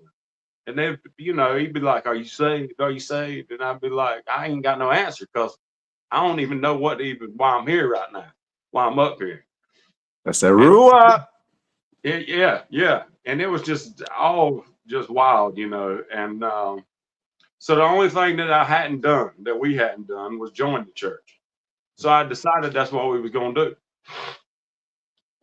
Well, I went to meet with him one day afterwards. Well, he was with the socialites. They was doing their thing right after service. So I was like, I'll come back next week. I'll talk to him next week.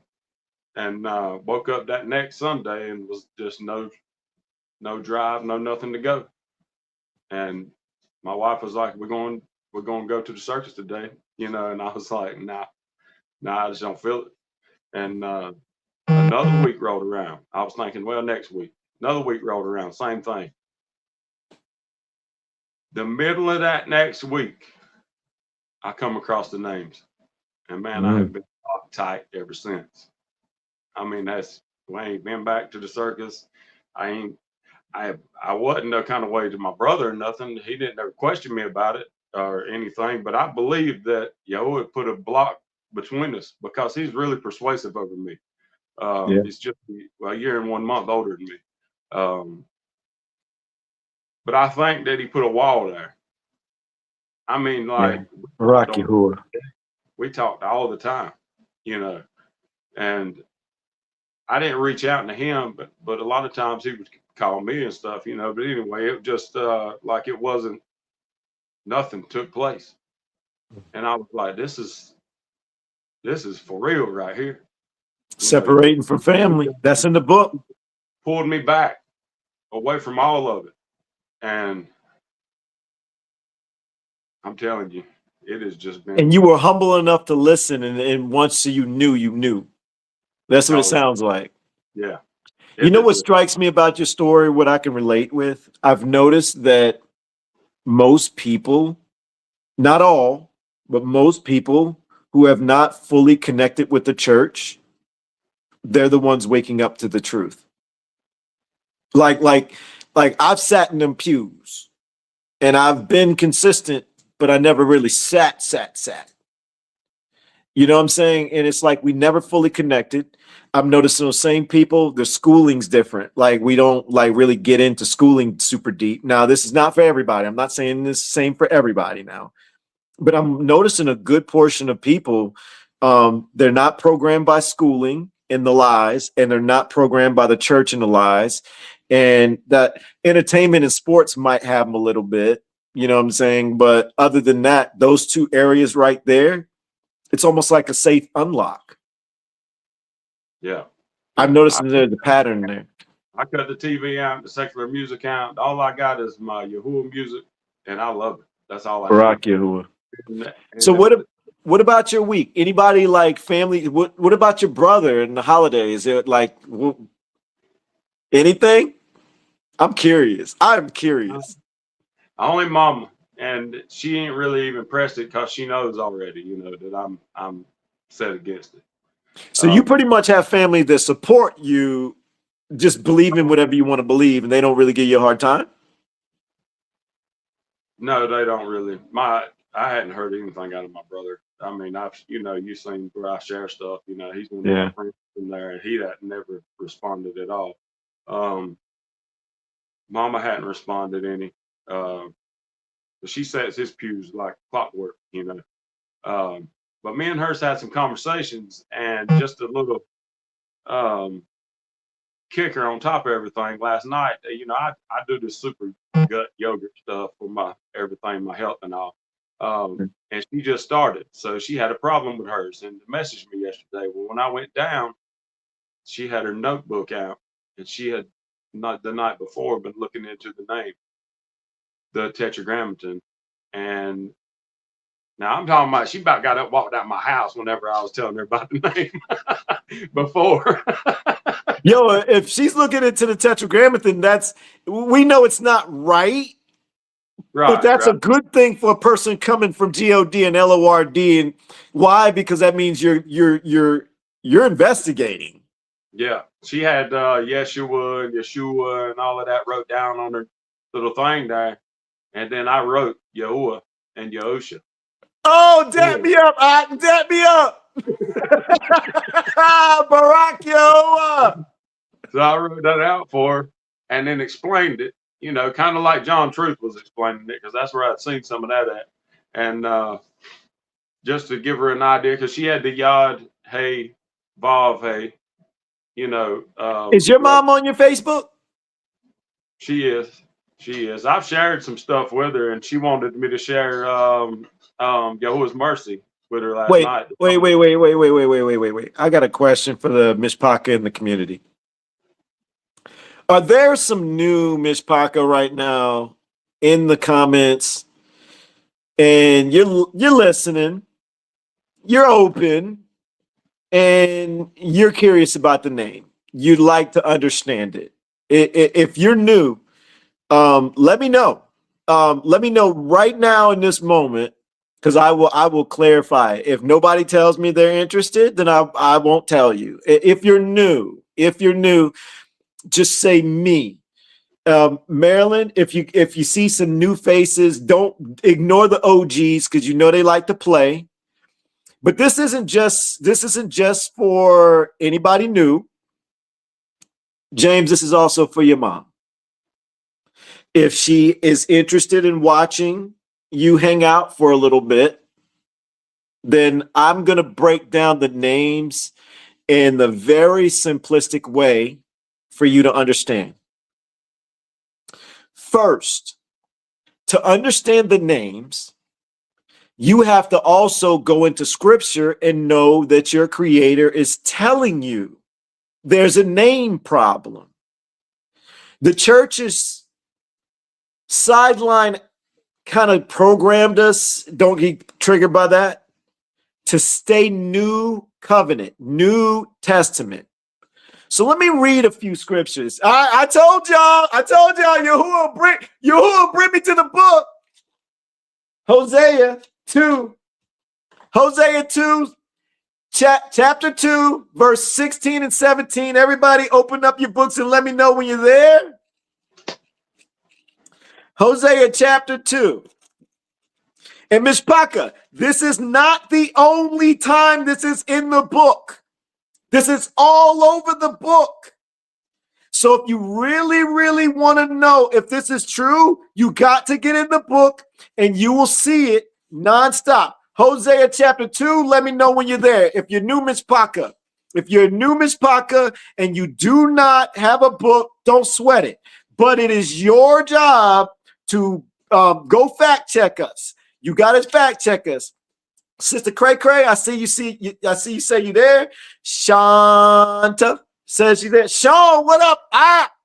What up? Hosea chapter 2. I'm starting at verse 16. Let's get it. And it shall be in that day.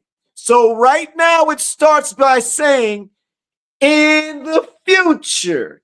Your creator just said later on in the future. What else is he about to say? And it shall be in that day, declares, my version says his real name, Yahuwah.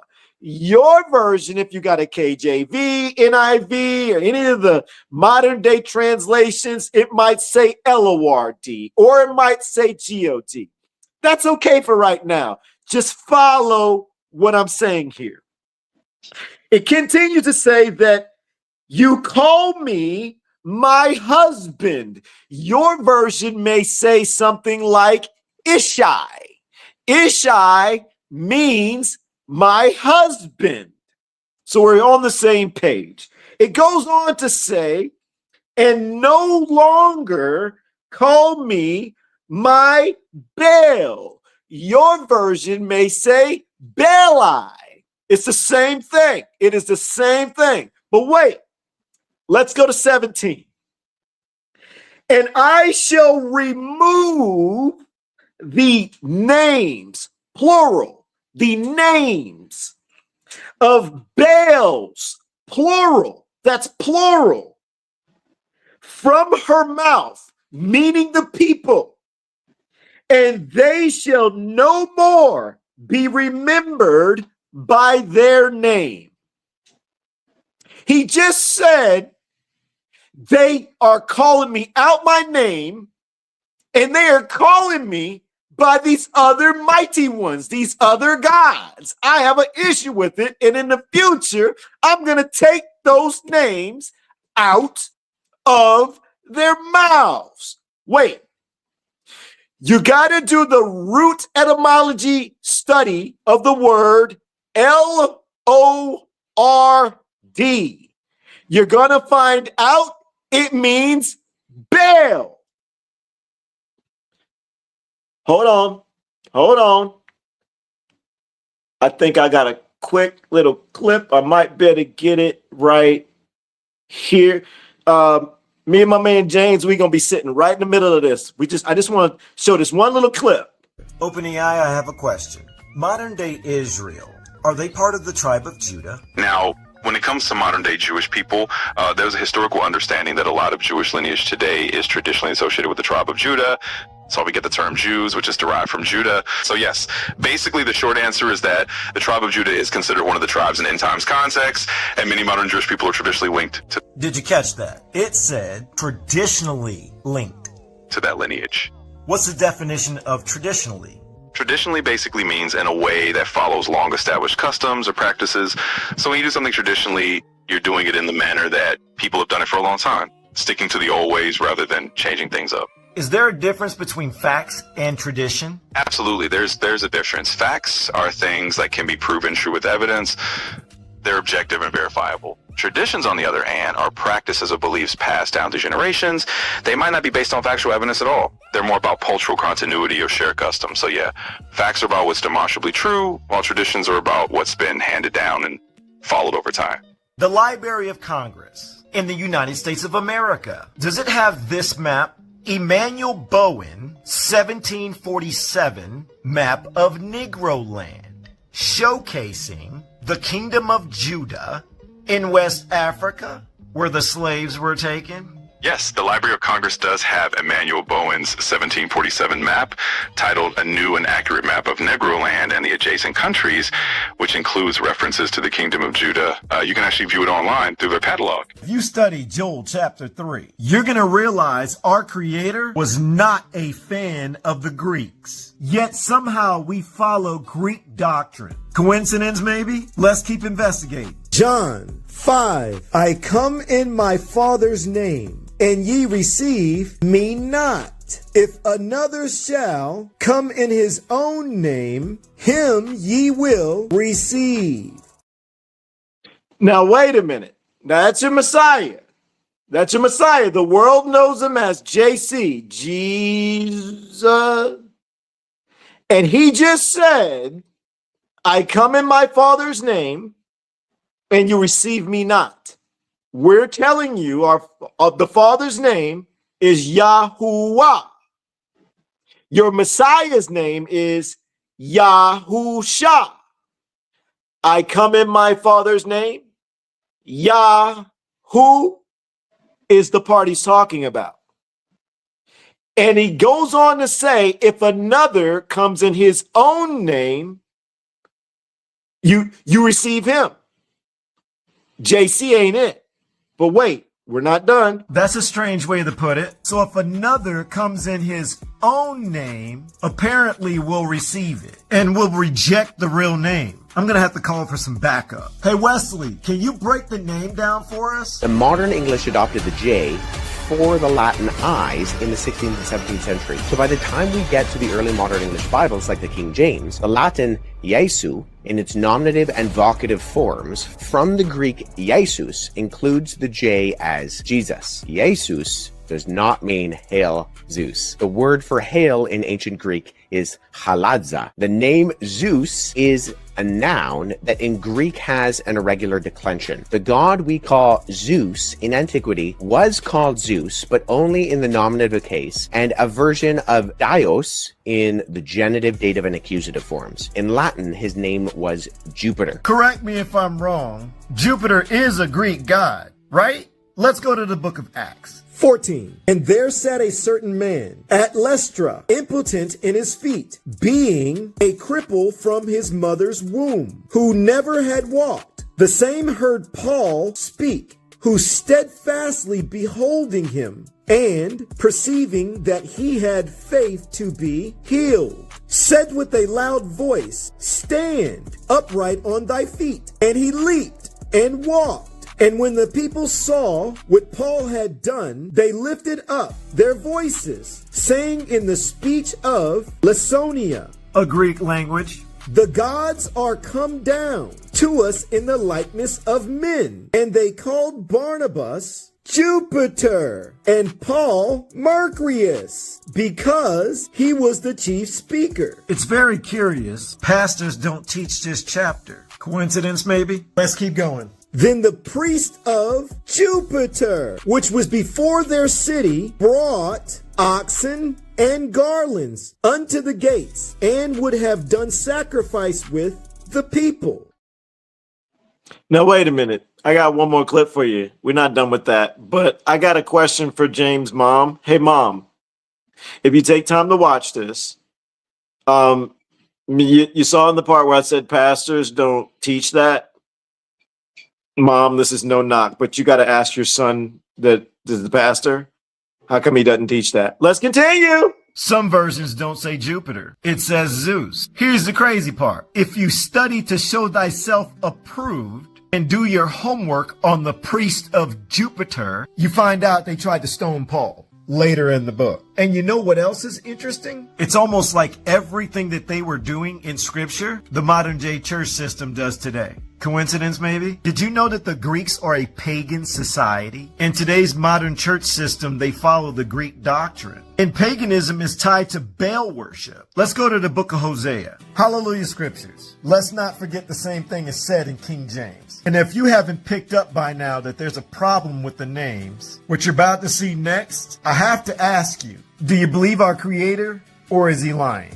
Hosea chapter 2. And it shall be in that day. In that day means in the future, declares Yahuwah, that you call me my husband, and no longer call me my Baal. And I shall remove thee names, that's a plural, of Baals from her mouth, and they shall no more be remembered by their name.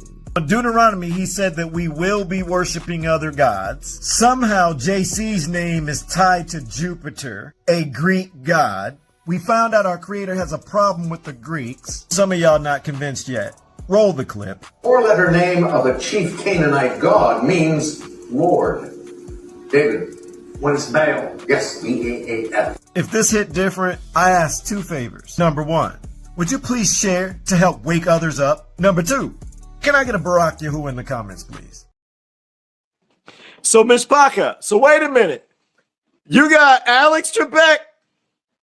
This is Jeopardy. Just showed you Lord means Baal. Now, wait, we're not done. We got to get the spelling right. We got to get the spelling right. But before we get the spelling, we have to figure out who do we trust. We got to figure out who do we trust. Have we been trusting the wrong people? Have we been looking in the wrong direction? According to scripture, the answer is yes. Everything's based off of Greek doctrine. Greek doctrine. And the following people keep making up pieces of our understanding. If you got your books, you don't have to go right now, but this is Revelations chapter 2, verse 3. Write this down. Revelations chapter 2, verse 9. Revelations chapter 2, verse 9. I got another clip for you. Revelation 2:9. I know thy works and tribulation and poverty, but thou art rich. And I know the blasphemy of them which say they are Jews, and are not, but are the synagogue of Satan. Now you have to ask yourself, wait a minute, is Revelation a end time prophecy book? Mishpaka, if you agree that it's end times, put end in the comments, please.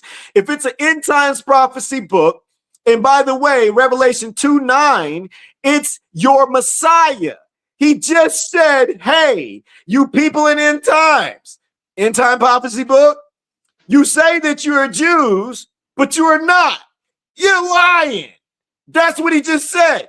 It's in the book. So you got to ask yourself, is it in the book? Now you have to go verify it with your own eyes. And then you have to ask yourself, well, if it's in the book, do I believe him or not? Is he lying or is the church lying?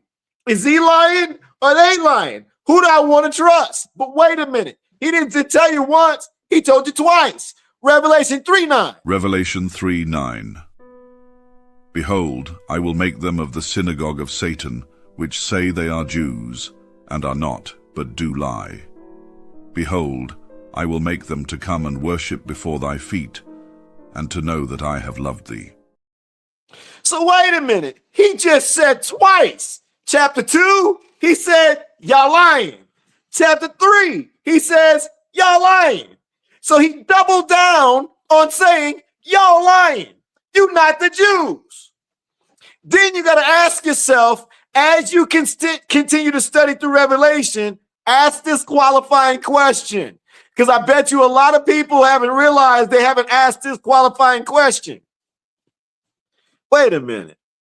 So if the current day people that say they are Jews, if they're the Jews and they were formed in their so-called country in 1948, write that down, go do your homework. Why is Revelation still saying he's gathering his people all the way into the end? Because according to the way the modern narrative, they're already gathered and they're sitting in a place that they consider the Holy Land. But if you watch that clip, United States documented that the kingdom of Judah is sitting in West Africa where the slaves were taken. Black folk, chill out. You are not all that. You are not all that. Yes, if you're picking it up, black folk, yes, you are the people in the book. Kingdom of YAHUAH, they call them Judah in today's time.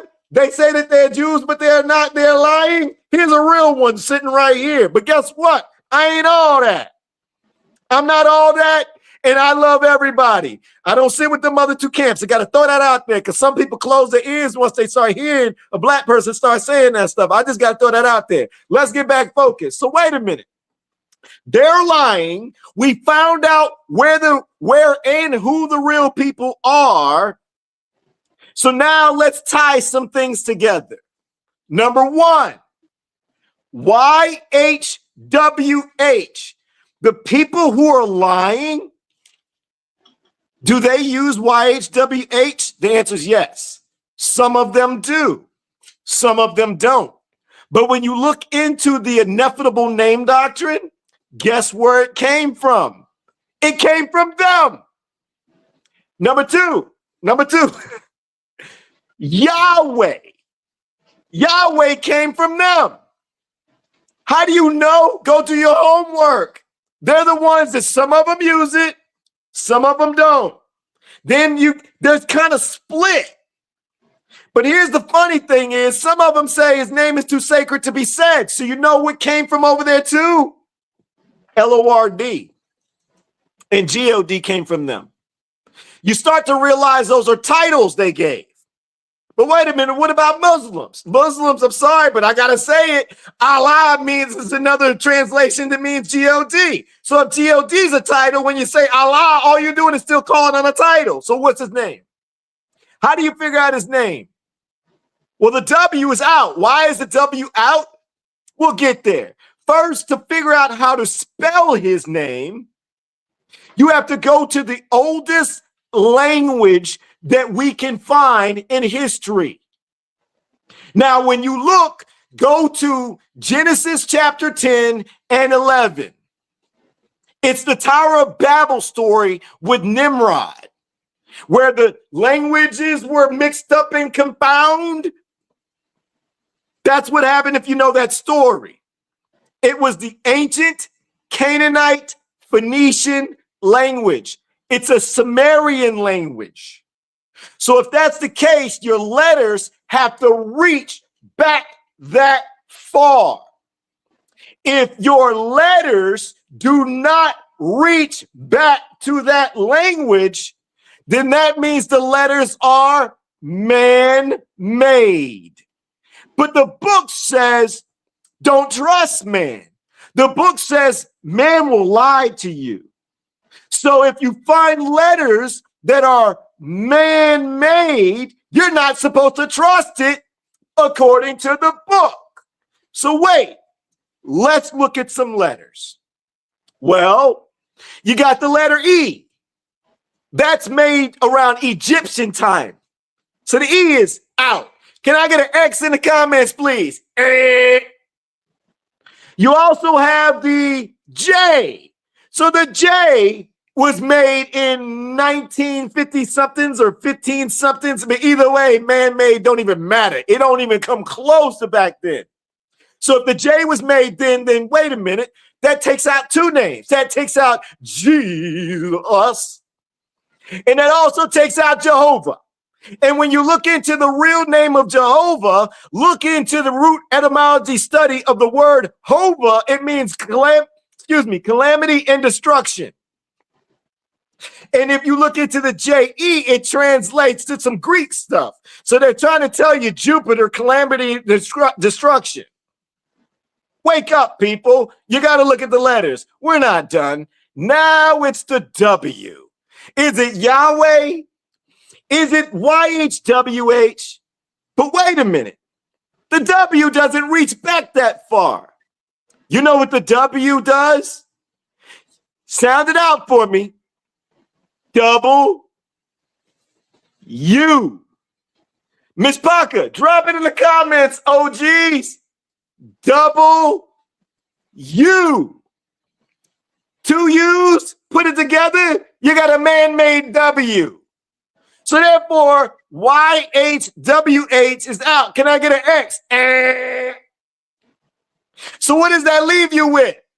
When you do your homework, YAHUAH makes it. The A makes it. The U has a little bit of question mark. I've been doing some research. It actually might be a V. I'm just being honest with y'all.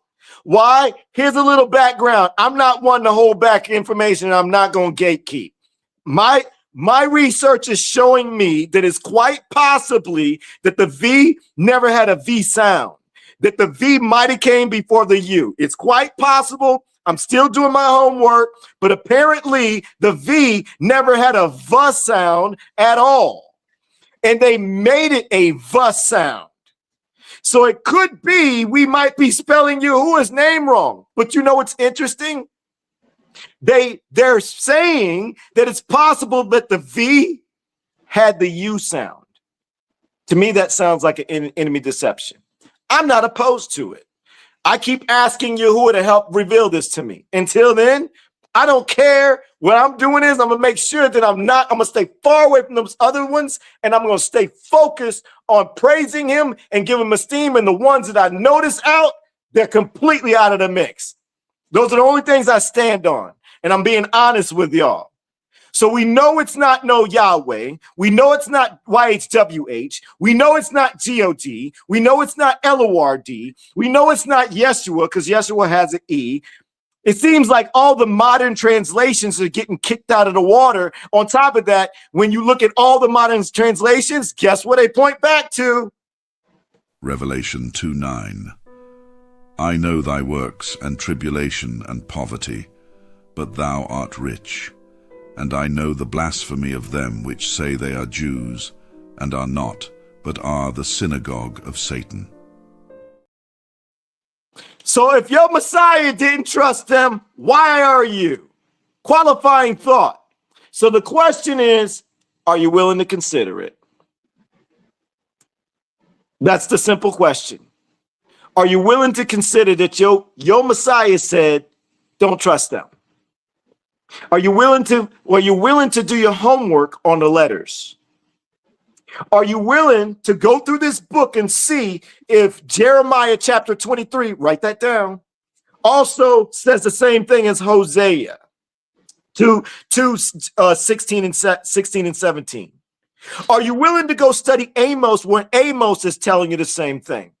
Are you willing to look into the missing books where you got Second Ezra saying it, Wisdom of Solomon saying it? There's the other prophets are saying this in this book. It's all over the traditional 66 books, and it's a lot of it inside the Old Covenant. Did you know that Baal was mentioned over 90 times in this book? And Baal seems to have an issue with pretending to be the creator, standing in front of his people and tricking them to worship Baal. He calls it out outright. And have you picked up that the church keeps us in Matthew, Mark, Luke, John, everything Paul?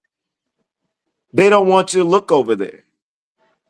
They want you to peek over there for motivational speeches, motivational moments. They want you to learn this book as your book of wisdom, your basic instructions to life. Because while you're constantly going, me, my problems, I'm going through something. Let me go through Psalms. Let me get some motivation and get some answers. Let me go in Proverbs and get some wisdom. Let me see what Messiah says in Matthew, Mark, Luke, and John, and anything Paul. For me, yeah, your problems are real. The problem is you missing the actual story. You missing the fact that your creator saying, hey, stop looking at you for a second. If you stop looking at you, look at me. I got an issue going on, and I'm trying to tell y'all, and you sitting with the enemy, and you don't even know it yet. And if you just pay attention, you'll realize it, and I'll still help you with your problems. Did that land, James? Did that land out? Yes. James' mom, I just get excited. That's his deal. Sister, if you decide to check this out, that was not directed towards you, but I hope it landed. And I hope you look that stuff up. And you still got to ask your other son about, the Jupiter stuff in Acts. It's in the book. You need to look it up for yourself. And then I would just straight up like, son, have you studied this in front of your congregation? I'm just curious. Chapter 14. Also chapter 19, and I'm curious to see what he says. Please tell James, because I want to know. I mean, like, one of these pastors got to step up at one point and be brave enough to say, well, see, what happened was they're not going to have a real answer. And then mom's is going to look at that and go, well, okay, I'll ask him. Why? She going to be like, man, he called my own son out as a pastor. And he read his mind. These bastards running from real scripture, man. If it ain't a motivational speech, they ain't trying to talk to us like that. James, I'm sorry, man. I'm going in on your brother by accident. Isn't it? Yeah. Nobody's safe. Aki, is there anything else you want to share, man? I want to get Luca up here real quick, man. I see Luca been hyped since the jump. No, that's it. That just I went from, like you said, I just came out of nowhere. So I just sat for a while and just watched. And quiet, man. Just quiet. Now you're over here throwing squirrel shots at me in a private chat with everybody. Like I love it though, man. I love it. That's our community, man. It's all good. It's part of what we do. I ain't the only one of squirrels though. But yeah, James, I appreciate you, Aki. I love you. I really appreciate everything, all the energy that you bring. Y'all, he seemed quiet, but I'm telling you, in our little private chat, he is not quiet. He is a real jokester. Like, I didn't expect it. I didn't expect it at all. But Aki is real legit, and YAHUAH is using you. I just want to let you know that he's giving me joy, and behind the scenes. Oh yeah, yeah. He's using you, so thank you for that. And I'm just really thankful to have you here, man. And Barak YAHUAH for you, man. I'm glad to be here. Barak YAHUAH for y'all. And Shabbat Shalom. Shabbat Shalom. Shabbat Shalom. All right, I'm gonna bring you down, and Luca. Now, if y'all don't know Luca yet, Luca has been inside our community for a minute. Luca's hung out with us one time before and shared his testimony. This dude he's an open book. He is a straight open book. and he's one of the realest cats I know. And Luca is nonstop, always giving Yahuwah esteem all throughout the community. Every day he has like a series of things like Barak, Ruhu, Mahmud, YAHUAH, everything, like everybody know him for that. Like I peep game, like it's one of your things. I like when you do it. But Luca also Luca loves music, man. Ever since like we started doing music, man, then like Luca's been really supportive, so I appreciate that. And this dude has been hype ever since he hopped into this lobby waiting to get up. So Miss Paka, you already know. Luca, what up, Aki? Barak Yahuwah. Hold on, wait, you got your mic? Yeah, yep. Barak Yahuwah, Lua. Yes. Shabbat Shalom, So wait. everybody. Yeah, Shabbat Shalom, Shabbat Shalom, man. I want to get straight into it, man, because we got some other people waiting, man. So what has your week been like? To be honest, my week's been great. Oh, I mean, for those who know, like they already tired of me at my job. I'm away from my family, and they actually, you know what? My mom hit me like last week, and she was like, I sent you something. And I was like, why you send me something? I ain't asked you for nothing. And she was like, this is not for the pagan day. That's what you call it. It's not for the pagan day. This is just because I love you. And I was like, what did you send me? And she was like, I don't want nothing. And she was like, I don't want to do it she was like, I hope I didn't send you a curse. And like, I was like, well, at least you're listening a little bit. I was like, you know what I'm saying? And but like the thing is, her husband, my step pops, he was like, he said, I got you something too, but I didn't get you nothing. And I was like, oh, what is it? He's like, I got the Ethiopian Bible, so now I got some apocryphal books. I was like, oh, let's go. So, you know, like little things here and there, but other than that, like, can I ask you something? I'm gonna be real. First off, the Bibles is actually kind of cool. I vibe with you on that. I connect. But if I was to be 100 and just ask you outright, because I think there's some people that can relate to this. You got relatives. Do you feel like moms and dad, you said your step pops, but we're just gonna say mom and dad. Yeah. Did they send you some gifts with trying to be undercover and try to pretend like it ain't Christmas and just kind of use it? They like. Yeah, she tried. She tried, but I called on and I was like, I'm good. I said, I'm good. I was like, matter of fact. That's a thing, Miss Parker. That is a thing.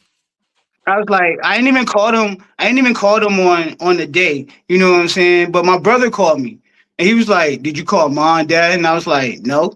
I said, they know my number. They can call me. And he was like, well, it didn't have to be for this. You could have just said she okay. I was like I said, she got my number.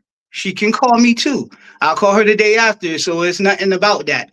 Like, you know what I'm saying? She know where I stand. Everybody knows where I stand. I'm loud about it. So it sound like your family's trying to pressure you undercover on the slide and try to pretend like can I just shoot it straight? Yeah, shoot it straight. They trying to play the game without trying to pretend like they're playing the game. They trying to get you to participate without trying to get you to participate. But they really they have a high expectation for you to participate without trying to say it. Can I just, I gotta say it. That's manipulation. Thank you. Thank you for calling it for what it is, because I definitely called it for what it was. Now it's like, we not going there. I was like, listen, I woke up, I say how I feel, and I say what the Ruah inspires me to say to y'all. I don't pressure y'all. Fall back. But my week's been great because, you know, I mean, they already, like I said, they tired of me and my job. They tried to get me to go to their little party, and I kept working. They was like, well, you're not going to get paid for it because you're technically off the clock. And I was like, yeah, I kept working. Kept working, singing "Ruma YAHUAH" the whole time. Barak YAHUAH. I love it. I went live with some of the Mishpaka. They I was just playing Yahuwah music Wait, and, who is Tom? and Where cooking was my steaks. invite? Some tell me Soto was involved. Yeah, he was there.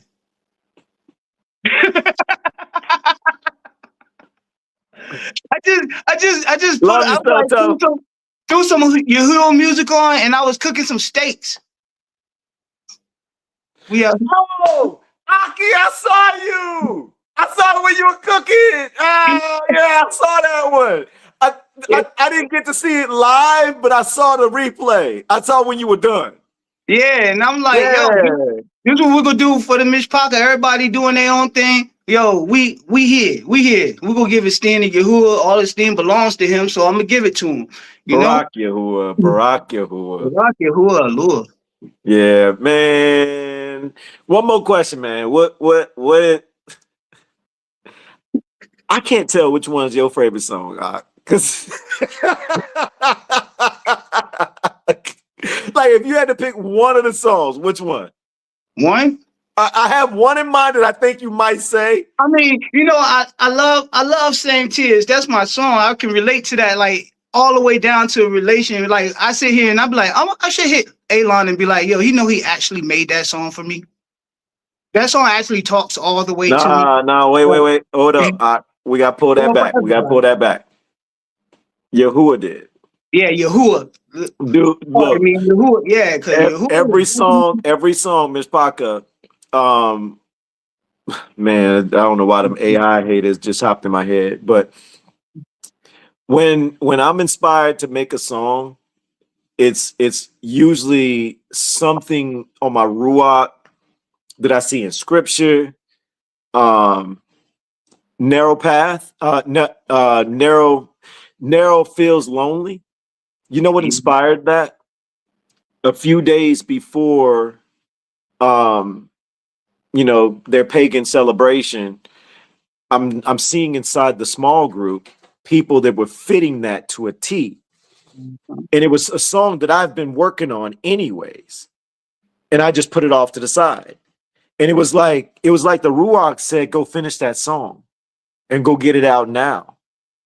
So I did. I went to go finish the song, and it was inspired by the community. It was inspired by their emotions, and it was something that I related to, and then I was already working on it.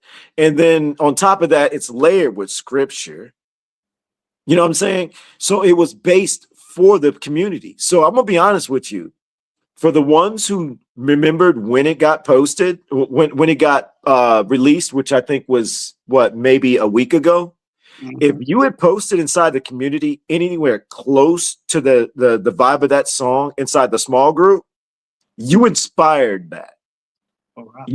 You were just as much a part of writing that, putting it together, than you actually truly knew. Because if I didn't see how many people was going through it, it wouldn't have brought me back to what I was feeling. It wouldn't have inspired me to touch it. It was y'all who triggered it, and that was the Ruach. The same with Same Tears.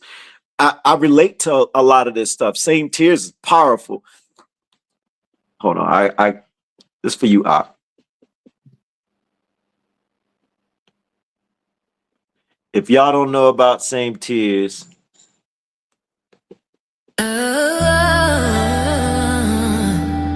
no, you know what? Hold up. We're gonna do it this way.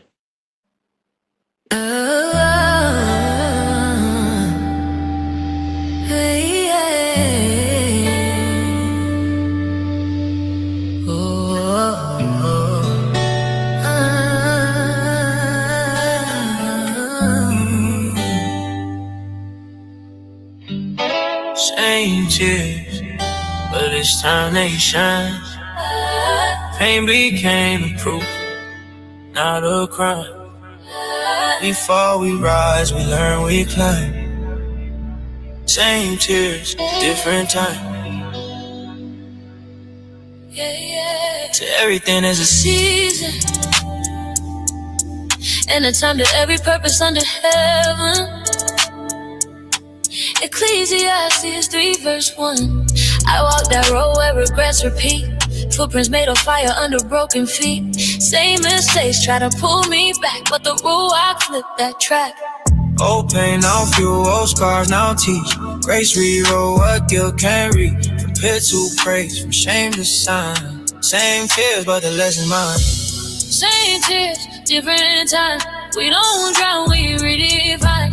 Every fall became design. Same tears, different time. YAHUAH turned grief to flame. What once was lost now bears his name. Same tears, different time. Mercy made the pain divine. Every setback built my call. Every silence built the walls. Try to hide my hurt behind success, but he let me loud in my man.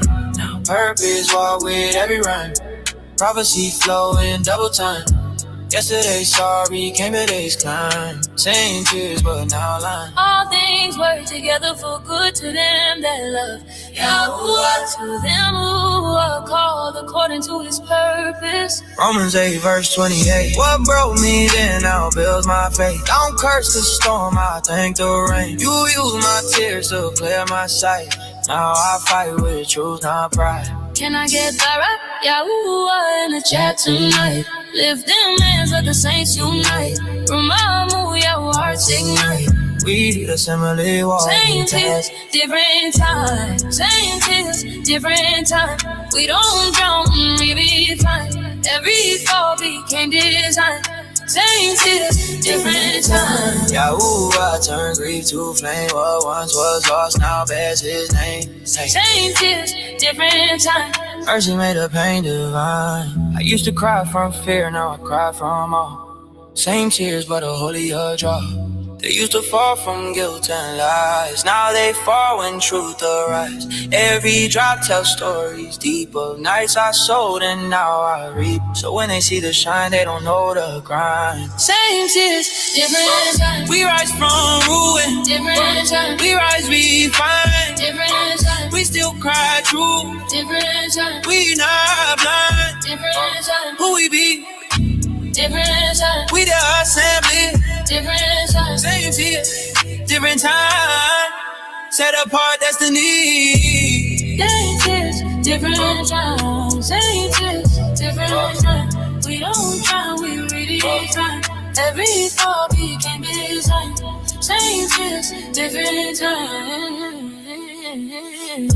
Same tears, different time. Mercy made a pain divine. YAHUAH. Rumamu, YAHUAH. Rumamu, YAHUAH. We the assembly. Still alive. Same tear, different time.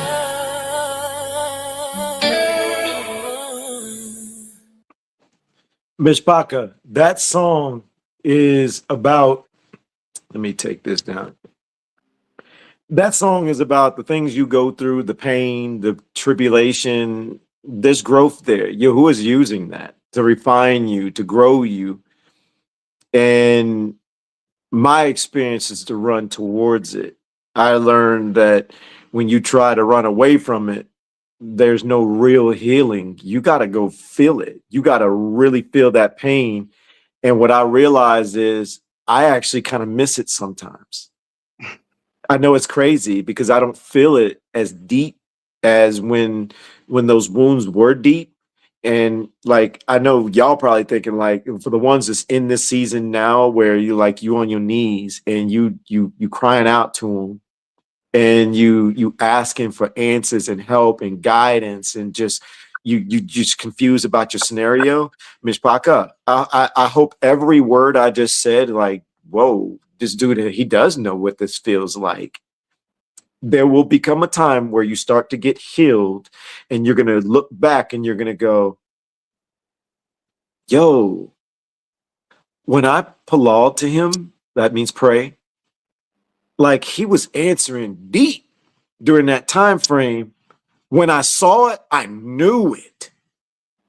And as you start to heal, your adjustment on conversating with him and talking to him becomes different. And I realized, like, yo, hold up. Some of that is actually needed. That pain is what you need to grow. And then I realized, like, he uses that. He uses that. And it's in the book. It's all over the book. My bad, Luca. I'm gonna shut up. You share, Aki. Oh, you know, man, it's just Barack Yahuwah Lua always, man. Like I can't express how much a hava that I have for the community that I have it that's here. Cause me, I woke up alone. I woke up without the book. Like I didn't start getting into the book until after I woke up. Man, that's Barack Yahuwah. And y'all know my testimony. You know my old ways. Here, that's here nor there. Like Yeah. I'm not that same person no more. So like, Yeah. it is what it is. And like that's what like with the same tears. Like I tried to like make it through like like success in my old life. Things like that. And like I don't even care about that no more. That's like don't know. It's like care about that. Like whatever. I literally posted. I was like, hey, I just saved all my rent by switching to Torah. Hey, Barack Yahuwah. That hit. That hit. Wama. Somebody felt that. like that's the part that's hitting now. Like that's the I went through the tribulations and the crying and the broken, and the part where I'm like, yo, my commands aren't burdensome. Just do them and you'll see. And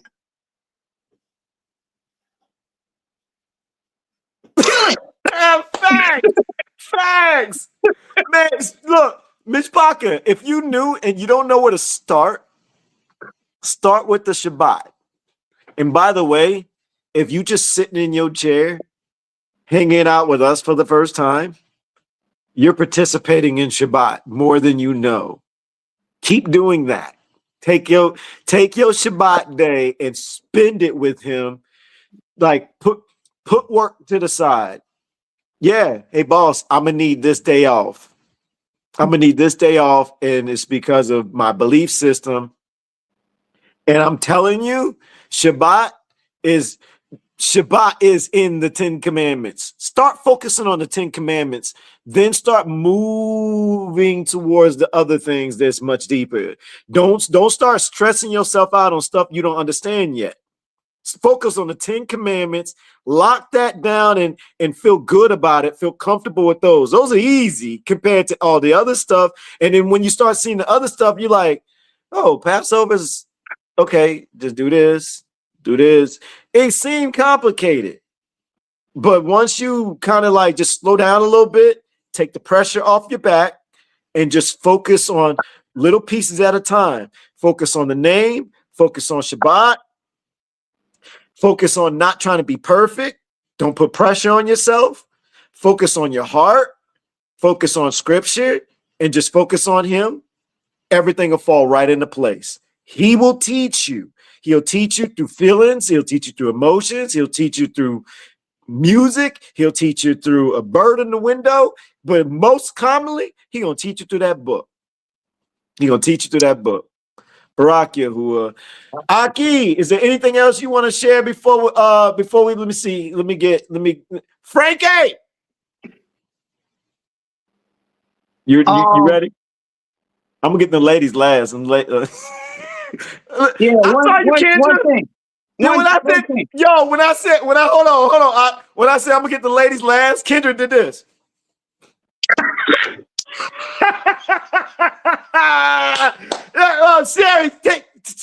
Sherry looking at me like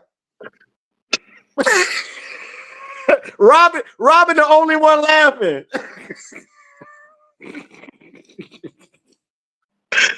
Oh, get the ox first. Now what, ladies? What you gonna do? Oh man, I'm setting myself up. I know Kendra gonna get me. Put yourself on the fire. What did you say, Ak? I'm sorry. Go ahead. Oh, I just wanted to say, love Yahuwah Alua with all thy heart and being, and treat each person as you want to treat yourself. Yahuwah will show you. Barack Yahuwah. Thank you, Aki. I appreciate you. Love your brother. And I'm just happy you in the community. We'll kick it. We'll kick it. You already know. Let me get Aki Frankie up in here. Kendra rolled her eyes at me, y'all. Yo, I gotta tell y'all, look, before I get Frankie up here, I gotta talk about Kendra. They like a dynamic duo. They like brother and sister. I think that's one of the reasons why Kendra rolled her eyes at me. Like, you gonna get Frankie first? Frankie always picking on you. Frankie always got something to say, and they always at each other. It's so fun. Matter of fact, I think I'm gonna get them both. Hey, Sherry, Marilyn, should I get both of them up here? Y'all gonna enjoy it. Y'all gonna enjoy these two. Y'all behave yourselves. I'm getting both of y'all up here. They be wilding out. All right, Frankie, hold on, Kendra. Hold on, Kendra. Kendra, you gotta unmute, sis. Frankie, you still muted? Yeah, both of y'all gotta unmute. Family. Shabbat shalom. Shabbat shalom. Miss Parker, wait, before they get going, See, I even these got two to right speak here, before her. both of them are admins. I'm just letting y'all know. And in the back end, in our little chat, y'all gonna see. Kendra, you want to talk first? How was your week, sis? No. I was supposed to be first. Hush, You gotta wait. Frankie. Hush. Marilyn, help me. What did I get myself into? Why I listen to Sherry? I saw Sherry shake her head. I'm first. I'm the oldest. Look, she don't even know how to use her phone. On mute. I'm the oldest. I do know how to use my phone. Sherry, I blame you because I saw you say yes, and I listened to you. Now you see what's happening right now. Go ahead, Kendra. Frankie, let her go. Let her go. Sis, how was your week? It was okay. I just, the fact that because I drive public transportation here in Dallas, I get a lot of people get on the bus saying, that pagan day. So I just was like, yeah, I don't celebrate it, but you have a great day. Now I did come across two. One guy was like, he got off my bus. He was like, well, Yeshua, he said, Yeshua, bless you. And I looked at him and I said, so I had my backpack and I picked my backpack up and I pointed at the name. YAHUAH. He said, oh yeah, they call him that too. And I said, no, it's only one name. And he gonna tell me, well, you may need to do more research. I said, no, we do. And so he said, well, maybe I'm gonna look into it. I said, please do. And you have a great day. And so the other guy, he say that, that pagan word. And I said, no, I don't celebrate it. I said, but you have a great day, sir. So then he asked me and I said, well, we're not supposed to. And he said, well, I don't celebrate it neither. I said, well, why are you saying it? I said, because if I'm not celebrating something, I'm not going to tell you. I'm not going to say that to you. And he said, well, I just do it to, Hanukkah, all that. I just do it to be polite. I said, yeah, I could be polite and telling you that I don't celebrate it. And I say, have a great day. So he was like, you know what? You're right. I said, that don't make no sense. Can I get, I could be judging. YAHUAH, forgive me if I am. But a person that's doing like that, like, you ain't in the book. There's no way you in the book. You trying to please, man.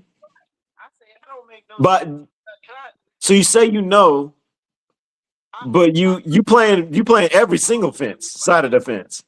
You got Hanukkahs, you got the Merry Christmases. I'm sorry, go ahead, sis. No, but I mean, as far as with my family, no one called me to say it to me because, I told them, of course, they know I don't celebrate it. I don't call them. I don't respond to no texts. It was I had some coworkers to say, that, and I just was like, well, no, I don't celebrate it. I said, but you have a great day, and I left it at that because I didn't want to go back and forth or anything with it. Don't want them to feel like I'm trying to force anything on them because I know YAHUAH is gonna wake them. They Yeah. just know, hey, I was trying to plant. I've been trying to plant the seed, but I know it was the last Shabbat, the live, and when you were just breaking down how we just, basically just have to bag off from them, and that just it hit. And it was also something you called me out, and you Did I? says not called out in no bad I'm way, just I'm on the just playing, live. sis. And so it was just when you did it, I looked at, because I had it on my TV, and I looked at the TV, and I just was like, I kind of broke down, because earlier that day I was belonging to YAHUAH, and I was like, YAHUAH, because I just felt a disconnection. I felt like I wasn't feeling his presence, and I was like, YAHUAH, show me, say, basically say something to me. And when you did that, I was like, I just looked up. I said, YAHUAH, that was you. Because you didn't say, you just said, I see you, sis. And that was confirmation for me from YAHUAH that he was speaking it through you. Barak Yahuwah. You got me speechless right now. Kendra, I gotta tell you something. I love you, sis. I just genuinely want to tell you that. I love your energy. I love what you do for the community. You and Frankie keep me laughing. But if I had to just speak for you, I know that you fight every day. And I can see when it gets to you. But I also can see you pick yourself up. I want to let you know that's noticed.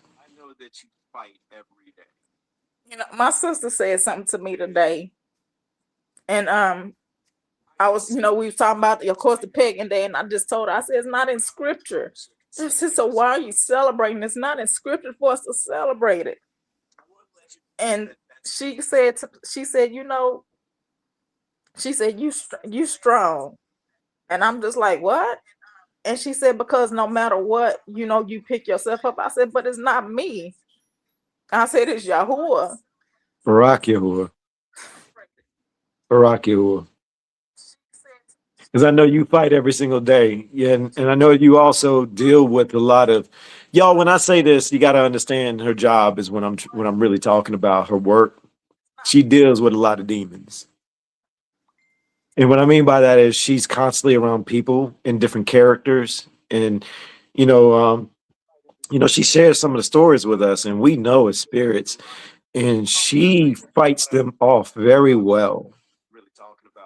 Just strange stories of people doing stuff. Kendra, don't share. But just people on the bus that say and do stuff, and I just can't help but think, like, man, how do you deal with that? But you deal with it. So I just want to give you a pat on the back, give you some encouragement, sis. Like, believe it or not, you're just as inspiring as you may say that I might do something. I thank Yahuwah for you, sis. I really wanted to take the time to say that, and I wanted to say that in front of everybody. Thank you, YAHUAH, for this family. Barak Yahuwah. Because when I say you guys have helped me, the wilderness, coming across your page that day that YAHUAH had me to click on, and ever since then I was locked in, and he knew. And I say it in the admins group all the time, but I say YAHUAH knew I needed y'all. Y'all have been, man, a Baruch. Y'all, at one point, Kendra was gonna lead. She was gonna lead a community. Tell him, Kendra. Tell him the story. You Well, gonna it was lead. in the beginning with the name, and I was like, and I got overwhelmed. I became overwhelmed because I was like, oh my goodness, like, wait a minute, what? So I'm like, it's not, that JC, so I was like, man, I didn't know what to do. And then I just applaud. And I said, Father. I didn't say, I said, Father, what is your name? What do you want me to call? I want to call you by your name. Barak Yahuwah. And that's when YAHUAH started popping up. And he didn't, I felt that way, but he knew I needed y'all. He knew I needed this mishpaka. Y'all, and then at one point I asked her to be an admin. She was about to walk away from the community. No, actually, when you asked me to be an admin, because I was asking Yahuwah, like, I want to serve you. I want to, because I used to quiet. I wasn't. I'm the type of person. I don't like to be out in the forefront. I like to be in the back. I don't like to be seen. I ain't never been that female that want to be seen. Always quiet. So when you asked me to be an admin, I was like, really? Like, no, wait a minute, not me. I don't know scripture like that. I was Barak Yahuwah. I was very thankful because Yahuwah knew I needed it to be a part of a journey for him. Well, sis, we gotta get to your brother in Yahuwah, your Aki. Yeah, Frankie. No, I love Frankie. I What up, appreciate Ak? Frankie. What up? What up? Shalom, Aki. Shalom. How was your week? And I guess you could kind of speak for Maryland a little bit in some cases, right? Yeah, now we I bet have. you Maryland like, no, he better not speak for me. I tell you, this was like, it was a good week for me. Like it's like it didn't feel like the holidays, Like I say, I've been in this group since it was called We the Circus, and I So mean, you I, want I like getting the blasphemy? it's been so long, but every single life that you do, I learn something new. And I thank Yahuwah for using you that way because I make a drastic change in my life, and I used to not be able to sit for 30 minutes in a circus listening to them, and I start shaking and moving. Marilyn at one point told me if I had demons messing with me in the church because I was just, moving and non-stop. And I always had questions anyway, so it was kind of easy for me to, coming through. So I always had questions. Even as I was growing up as a kid, I remember asking my grandmother if he was born in Jerusalem, why is he that color? Isn't supposed to be like a Middle Eastern looking person? And all those questions just it always was in my head and listening to you because actually Marilyn started listening to you at first. I thought you was bugged out at the Oh beginning. yeah, tell them the Yeah, story. Tell them, tell them, yeah, y'all. This yeah. is so funny. This is so funny. Because Marilyn used to listen to you, but she wasn't pushy. She just, I guess she used her tactics, and she would come and listen to a live like next to me, and I'll walk by. I'm working out, and I'm listening. I said, man, that man is bugged out. Like he don't know, like he's crazy. And I kept listening, and it kind of caught my attention because you always said fact check me. So. And then all of a sudden, Marilyn, we had to build a heavy duty shelf because she got like, I don't know how many books to do research on. And, I got interested in finding out the truth because it always, like I said, I always had questions. And once I started, listening to stuff you say and go through it myself, I'm like, it makes sense. It make a lot of sense. And I mean, to be honest, I learned about that powerful book because of you. I learned about the 12 tribes because of you. You know, my whole life I grew up going to church and I never heard of those things. That's And I'm Ruach. That's Ruach. That's all esteemed to Yahuwah. all esteemed to Yahuwah. No, of course. That's why I said first of let me thank Yahuwah for using you. Barak But Yahuwah. he did use you.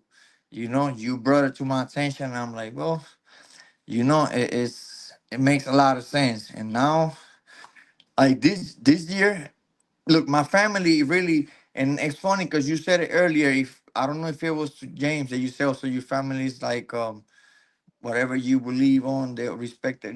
I have my background, it wasn't the best. My family, they started taking it as, as long as he's not who he used to be, let him do what he's doing. It's keeping him in the right track. You know what I'm saying?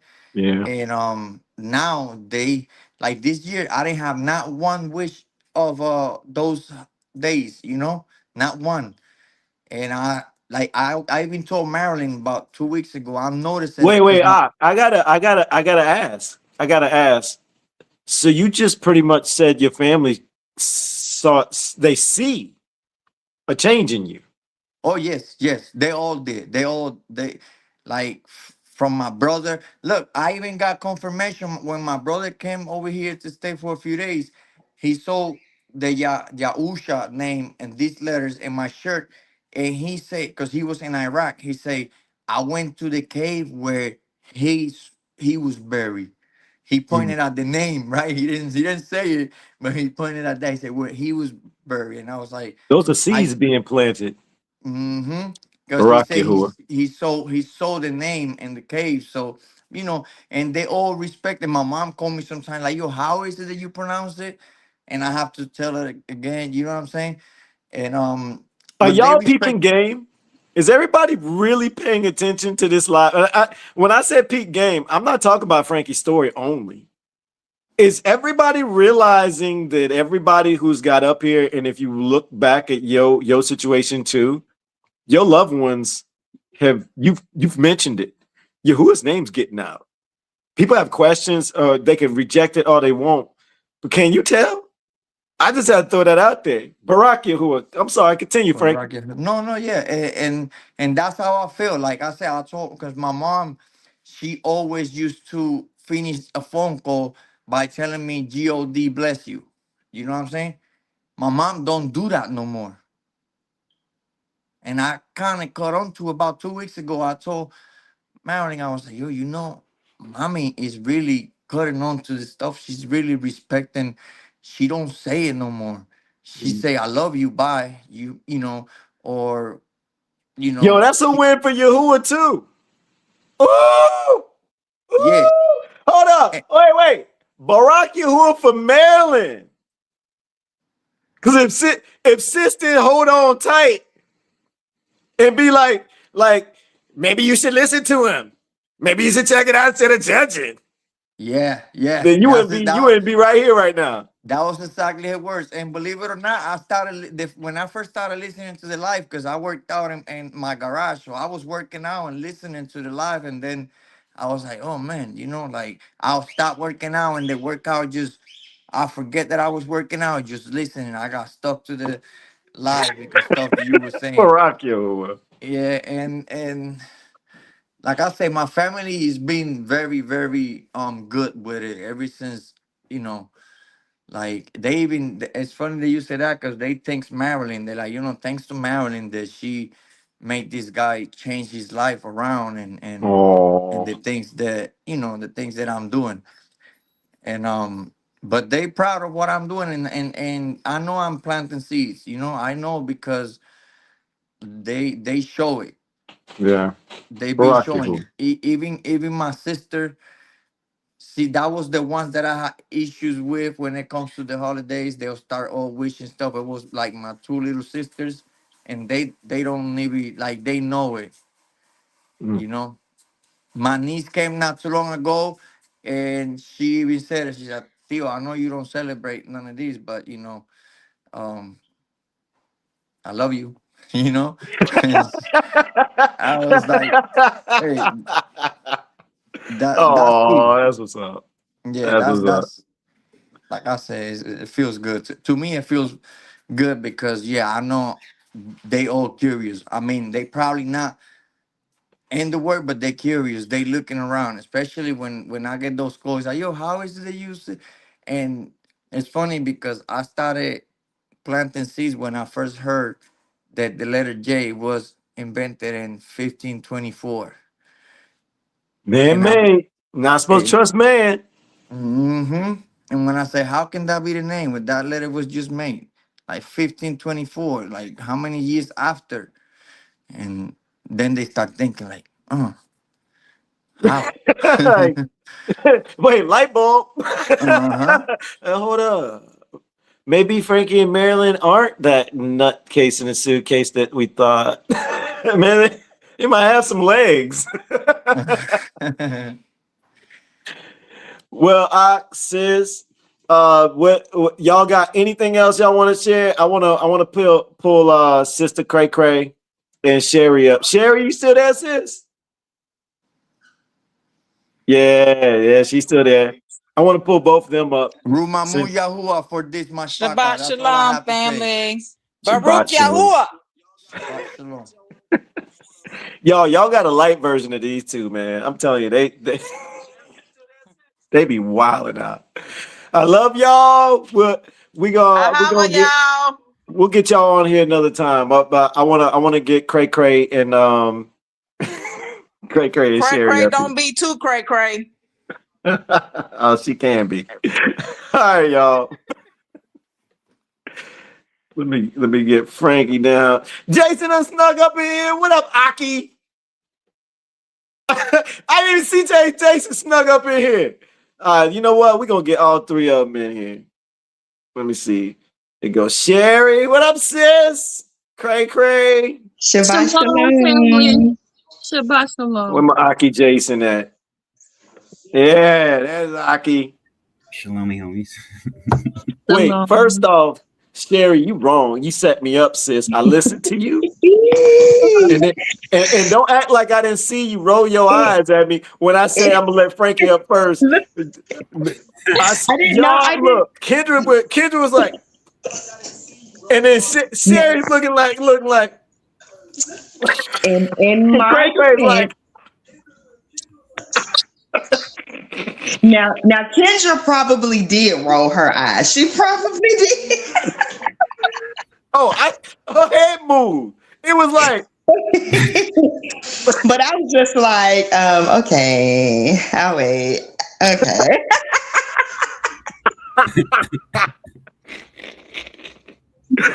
Oh man, how is y'all week? Sherry, you go first. How was your week? And then we go Robin and then Jason. Like, my week was awesome. It didn't have the, you know, how back when we were celebrating Christmas, it had a certain feel to it, you know. I used to always have a kind of like a sad feeling sometimes, like, and I didn't really know why. And it's not because I was by myself, because I was always either with somebody or around my family, but I always had like a sadness to me and I couldn't explain it. Yeah. But this year I didn't feel that. It was really more of a post that was made by one of my relatives that I had shared with you all. And it made me sad on a couple of levels. One, it made me sad because I was like, wow, like, even though people are calling them pagan holidays, it's like you recognize that it's a pagan holiday. You know what I'm saying? Like, you're acknowledging that and you still don't care. You're still gonna do it anyway. You know what I'm saying? But you know what, sis? The book says that there are going to be people who are going to do that. Right. That's the wild part. They're not even in the book to even peep game. Exactly. And so that was one part of it. And then the other part of it, some of the stuff that she said, it kind of it was on my mind. Like, I was waking up like in the middle of the night for a couple of nights thinking about this stuff. And the reason why, I guess they say truth hurts. You know what I'm saying? And she's right. How can anybody be out here saying that they are for the Most High and they're, you know, Yahuwah is Yahuwah if you're not working on, you know, what you need to be working on. So I was saying to myself, it cuts a little deep with me because there are a few things that I still need to really work on. And that was really confirmation that, Sherry, you need to get on the ball. You know what I'm saying? So I appreciate her for that, because it opened my eyes on another level too. Yo, can I catch something real quick? My Ruach was like, yo, the growth. Because number one, you didn't get bitter. You faced it head on. And it was slander and gossip still. It's also spiritual warfare. Yeah. And I know the conversation. You could have barked back. Yes. But you didn't. Yes. You let Yahuwah fight the battle, and then you look inwardly. We learned this, Miss Baka. We learned all this together. And then she analyzed the situation. And can I say what I think you really saying? Go ahead. It sounds like you saying, even though she lost, she see the flaws of the things that you need to work on.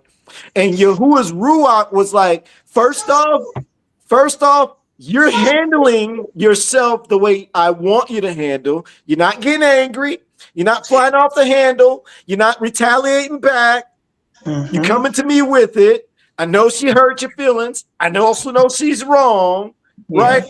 But you're also seeing if you had these areas cleaned up, maybe she might would have saw me a little clearer. Right. Yes. Exactly. Barak Yahuwah, continue. Barak Yahuwah. And so that was that. And then Christmas Day, like it was nothing. The girls, it was just an ordinary day for us. I let them go outside for a little while, and their friends, the neighbors, they came outside, and one of their little friends wanted to know why we don't celebrate Christmas. She was like, Miss Sherry, why don't you celebrate Christmas, And I was like, So I explained to her that, it wasn't really for us. It wasn't for us to celebrate, because Christmas is considered a tradition. And the Most High, I said, I call him Yahuwah. I don't call him God. She, yes, ma'am. And so I said, the Most High Yahuwah, he has feast days set aside for us to celebrate, but we never knew about them, And I said, and it's a lot more to it. I don't want to do too much, and have your mom coming over here want to know what I done told her child, So she got what she needed for the moment, and plant the seed with the children. I planted the seed, and that's why I was like, it's like the children are like catching these little seeds that I'm putting down, not the grown-ups, it's the children. So, and it's like he's using my children as well to plant seeds. My niece Emerald came in here yesterday, and she was like, Mom, I had my other little niece Bug. She was like, Mom, YAHUAH and Bug's outside. They're arguing. And I'm like, arguing? So I go outside to see what the fuss was about. And Bug said, no, I told her I'm a Jesus kid. And YAHUAH said, and I told her I'm a Yahuwah child, And so they were just going back and forth with it. And I was like, okay. I said, well, check this out. I said, yes, YAHUAH, you are a Yahuwah child. Yes, you are a child of Yahuwah. I said, and if Bug says, she is a Jesus kid for right now, let her say that until she learns better. I said, we're not going to force anything on anybody. But if she has questions, we're going to answer those questions for her. I said, but in the meantime, you are who you are and you are who you are. Can y'all not argue about it? Can you please teach the true community this? There's too much bickering. They need yoga guidance. It's sometimes I feel like I'm not doing a good job. I'm gonna be real. Nah. And then you lying, you doing good. Yeah, see, then I have those moments where it's like, okay, you really are like the little girl, the little children I used to watch. She called me and she was like, I know you don't celebrate Christmas. It's a Yahuwah day. And, and I was just like, wow, this little girl is 5 years old, So for her to have picked that up and she has it in her head, she knows TT Sherry does not celebrate holidays. She says Barak Yahuwah, and so they know. And I'm thankful for that. Barak Yahuwah for even using me, for me even being willing to see him opening my eyes, and so I'm thankful for that. And you know what? That could be a seed for her to understand later on.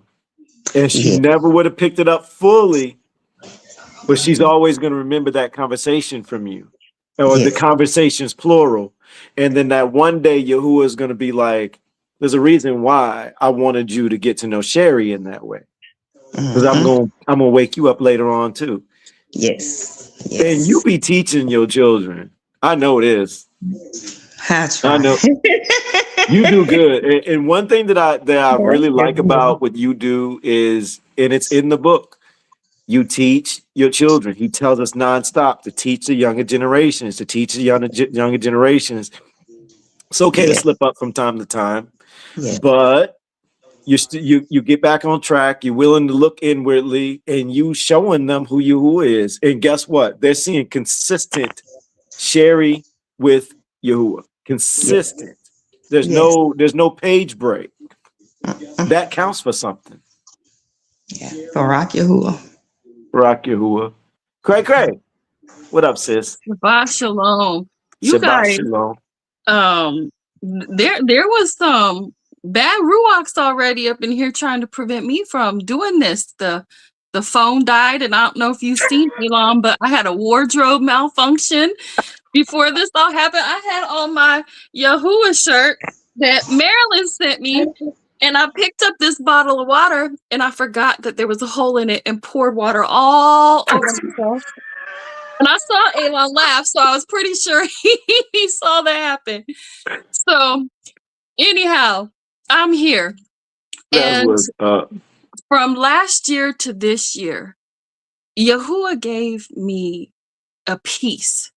And last year on Pukemas Eve, my father had fell and he cut his leg open so bad, he had to go get 37 stitches.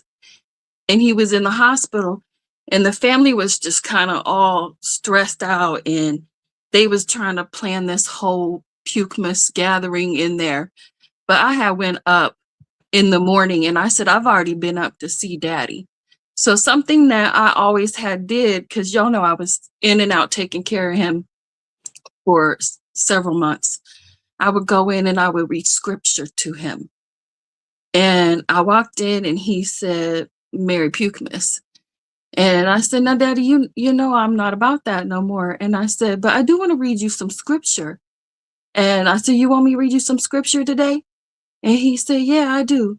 So you guys know where I went? Who know where I went? Jeremiah 10. Jeremiah chapter 10. And y'all know that my daddy is a papered up theologian. My brother got his doctorate in theology. So that's where Elon be Sister Cray, because I come book in hand to my family and they be looking at me like I'm cray. So I read Jeremiah chapter 10 and my daddy said, read that again. So I read it again and he said, that's a lot to consider right there. So this year, Daddy passed in May, and they're all trying to guilt trip me into coming and, oh, you need to be there and support the family. And I said, no, Yahuwah says we don't do the traditions of man. We don't learn those ways because those are in vain. So they kind of left me alone. But that morning I had left. I had to go run some errands. And when I pulled back up, one of my nephews, he was about to bounce. And he came to my window and he had this grin, but I saw that bad ruach. And he says, is you coming? And I'm like, of course I'm not coming. And he's like, well, I love you. So I get upstairs and this was on my bed. And I said, this is why he was grinning. So Mishpaka, Yahuwah gives us knowledge. And I just came into this knowledge. So Barak Yahuwah. Now I have been in lives where we went over, where it says right here. We went over this, but I never had this in hand. And we have this now on Yahuwah Studios. And I'm telling you, that's right, Elon. That's the one. But you know what? This is missing a few things. This is so powerful. So right now, family, with y'all, we're going to say, Yahuwah our Aluah, cancel every assignment with bad ruach that is up on this. And we ask this in Yahushua HaMashiach's name, because you're going to use the messengers to restrain them. And I'm finna cut this stuff up because I'm not gonna spend this. Because this is a $50 bill. I don't know if y'all see this, but I want nothing to do with it. And Yahuwah is going to, he gonna do Yahuwah. Since you're cutting it up right now. I cut it up. And I'm finna cut this. Hold this on, hold on. I'm Hold finna on, cut wait a minute. this up too. And this is my favorite restaurant. Because I want nothing. I don't want nothing to do with it. What am I doing? Marilyn, help me out here, sis. I need to go back. What am I doing? I'm hitting everything else but what I need to hit. Thank you, Marilyn. Cut it out. Barack Yahuwah for Maryland. Hold up. Wait. Oh man, Marilyn, I messed it up again. I'm telling you, Aaron, them spirits, I'm spirits botching this are whole not thing up. happy right now because I'm canceling it all with the authority of Yahushua HaMashiach. Barack Yahuwah. Hold on. I'm gonna bring everybody down and bring you back up so I can fix it up. Hold on. I knocked Sherry down. Sherry back. Ah, there we go. All right, there we go. Was y'all all with us? You just did it. I saw you doing it. When you mentioned Testament of Solomon, I was just showing everybody is on the it's on the website, like you had said. That was all I was trying to do. But go ahead, sis. Continue. So yeah, I mean, I just, what was that? $75. Y'all seen my testimony before. I used to chase money. I married a drug dealer. I don't chase money no more because Yahuwah says he gonna provide you with what you need for that day. So while they giving me gifts of Babylon now, I want no part of it. Barack Yahuwah. Yahuwah provides. He sure does. Jason, my bad. Sis, can I go to Jason real quick? Because I want to make sure I get Jason enough time because that sun's going down. Aki! What's up, Ak? How was your week? Great. That was awesome, Robin. Like that was a move, something I would have done. It totally is a Jason move. y'all have no idea. That's my Aki right there. I mean, I burned a picture of JC live sometime last year. I was gonna do it for Christmas. Oh, I bet you that heated some of your friends list up. But I seen in the comments some people were saying, that could have went somewhere. It's like, yeah, but you know what? Yahuwah provide. And where that act she just did, Yahuwah can double that where it needs to be dispersed at. It's not in that money. We celebrate the fact that Babylonian paper is no longer available to her and how she did it and why she did it. It could have went somewhere, right? We all understand that. But if we are celebrating Yahuwah can double anybody who needs it. I'm telling you, like, really consider what I just said. For anybody who said it could have went somewhere, you're not wrong. But I like put our own thoughts down for a second. And what do you think Yahuwah is feeling? Yahuwah's thinking, number one, that was given from a day that she's trying to stay away from. And the person sideline tried to get her to participate. When she first mentioned it, she said that she saw those spirits, so she knew something was off, right? So Yahuwah was already putting a ruach, something was off. So that's her way. If that's her way of saying, Yahuwah, I want to honor you, so I'm going to do it this way, and I'm going to do it in front of everybody, then let's sit in Yahuwah's shoes for a second. Let's try to look through his lens. Do you think he's pleased with Robin right now? Yahuwah's the provider. So I just wanted to throw that out there just for everybody to consider. And it's not about doubling Robin's money. It's not about that, right? It's about the principle of the understanding of how it all got to her. And she was like, I'm not with it, and I reject it. And not to mention, here's another thing.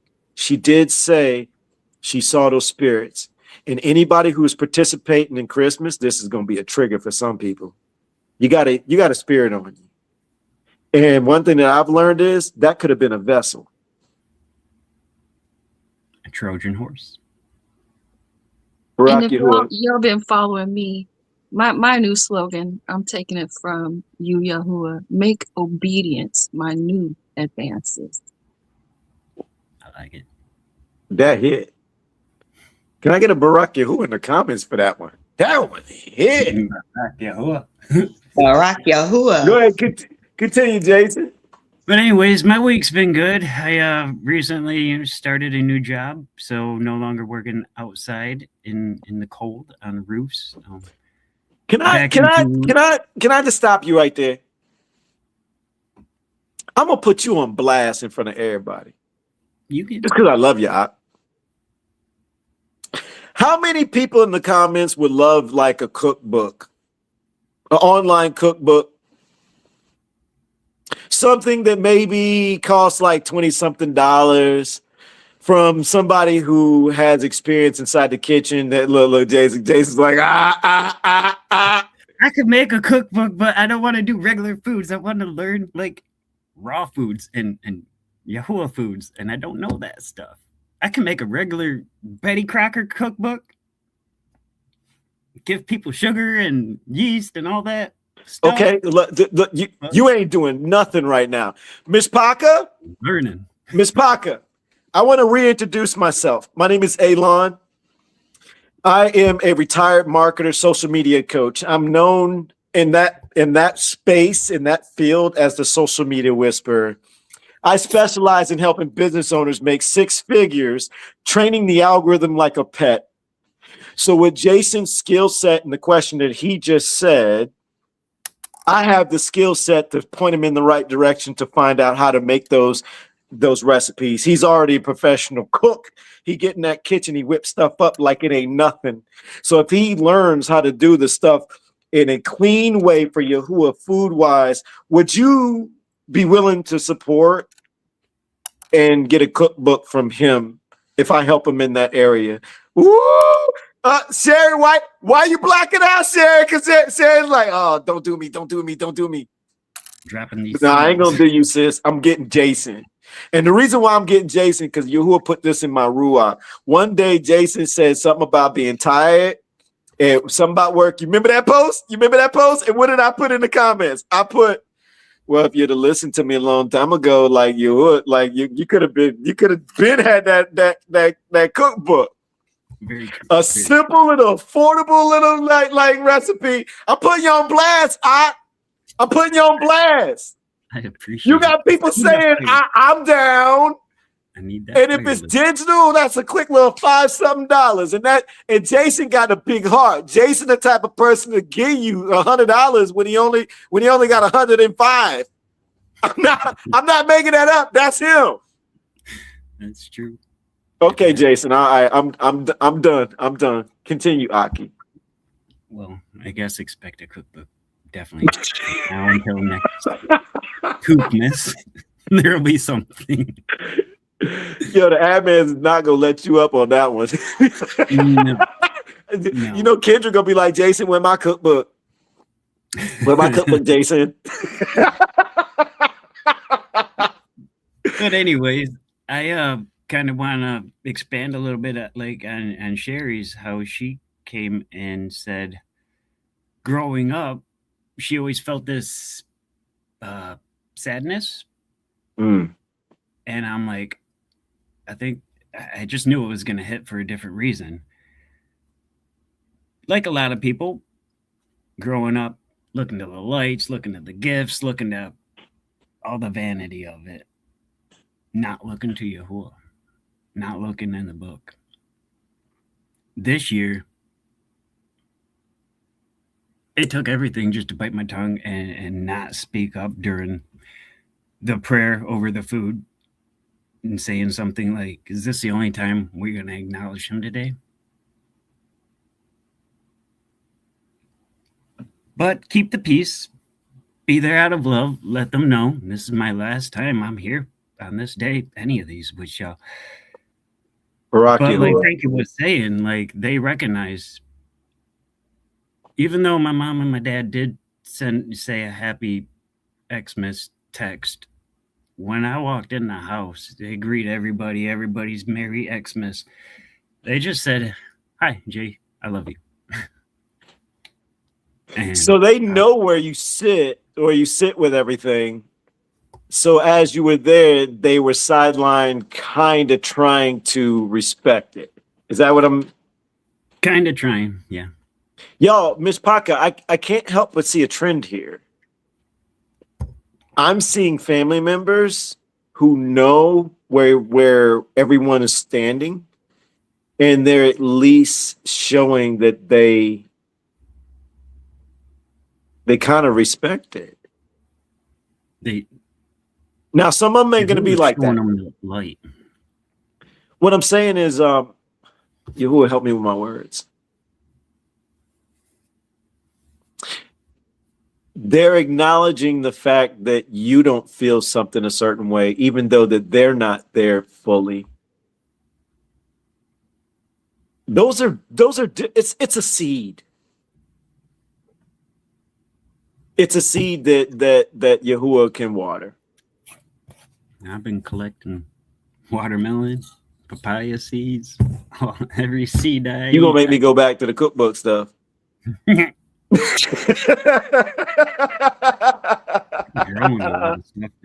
Oh man, Barak Yahuwah. So is there anything else you want to share, man? Because we 3 hours in and that sun's dropping down. I need to be closing this out soon. No, I'm just happy to be here with y'all.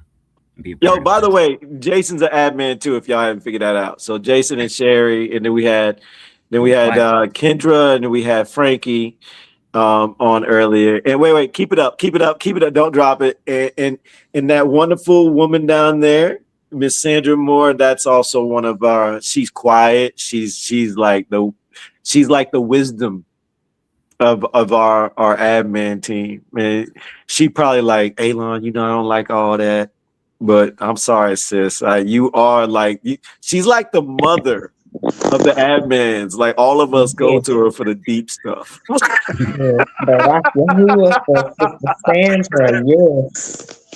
Like she's the one we like when we really need a spanking and understanding. She gives it.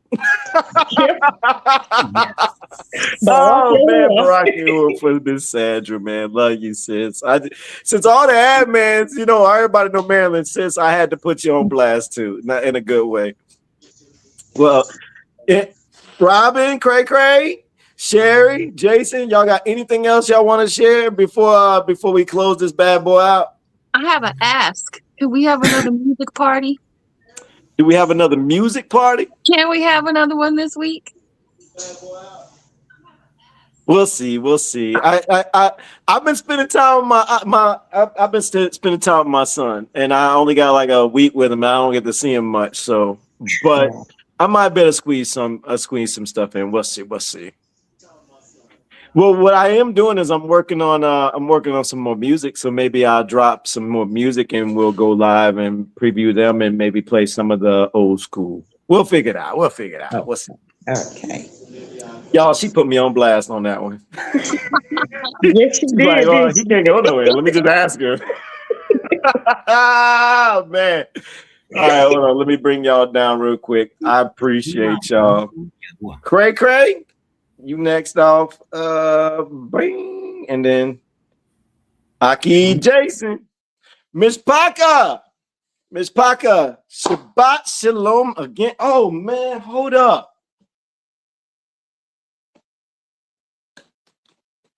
Where's Shaquille at? I didn't see him say blow the premium, and I completely forgot. And while y'all playing, at the beginning of the trailers, like I literally started like getting myself warmed up, and I forgot. I totally forgot. It's been sitting, but I had it on my mind.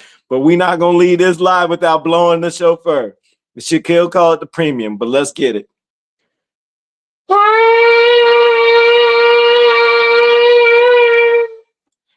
My son thought I was gonna do it weak because when I was playing the trailers, I was doing this. I was just warming up. He didn't think I can carry that note. He was giggling like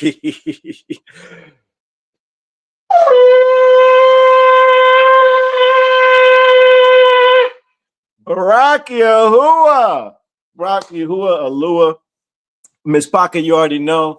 My name is Elon. If you're new, pronounce like you're going to cut grass, like you're going to cut a lawn. It's not spelt that way, but it is pronounced that way. And when I go live, I have two goals. First goal is to give esteem and to serve our creator, YAHUAH. And the second is to add value to you. And I'm applaud that this live of testimonies, experiences, everything that everybody here that came up to share, that it was value to you. And I want to take this moment real quick before we jump off, is to thank everybody who took the time to come and hang out and share. And we'll do some more of this. We'll do some more Meet the Assemblies. We used to do this often. This is really cool. And I love y'all. I appreciate y'all. And let me see here. Let me pick a song we'll rock it out with. Let me go. Oh shoot. Marilyn, I can't seem to find my page. Help me, sis. No, I got it. Y'all see how valuable Marilyn be? Like I be missing a mark. Marilyn come in, like swoop in and like, I got you. Don't worry about it. Solomon. There we go. I gotta go back here. Then we back up out of Solomon. Boom. There we go. Let's see what we're gonna end with.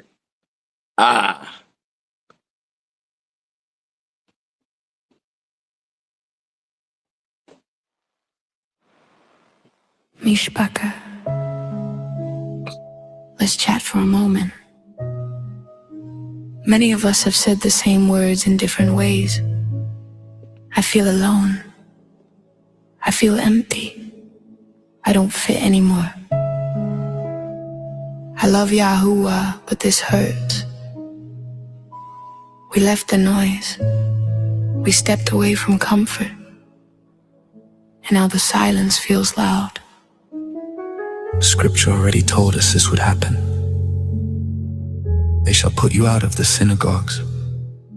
Yes, the time is coming that whoever kills you will think he offers service to YAHUAH. John 16, verse 2. Separation comes before overstanding. Loneliness comes before clarity. Many of us are grieving traditions, old lives, old comforts, even old versions of ourselves. Some of us feel like the world looks fake now. Some of us know we can't go back. Some of us feel stretched thin, like we're standing between two worlds. And that tension hurts.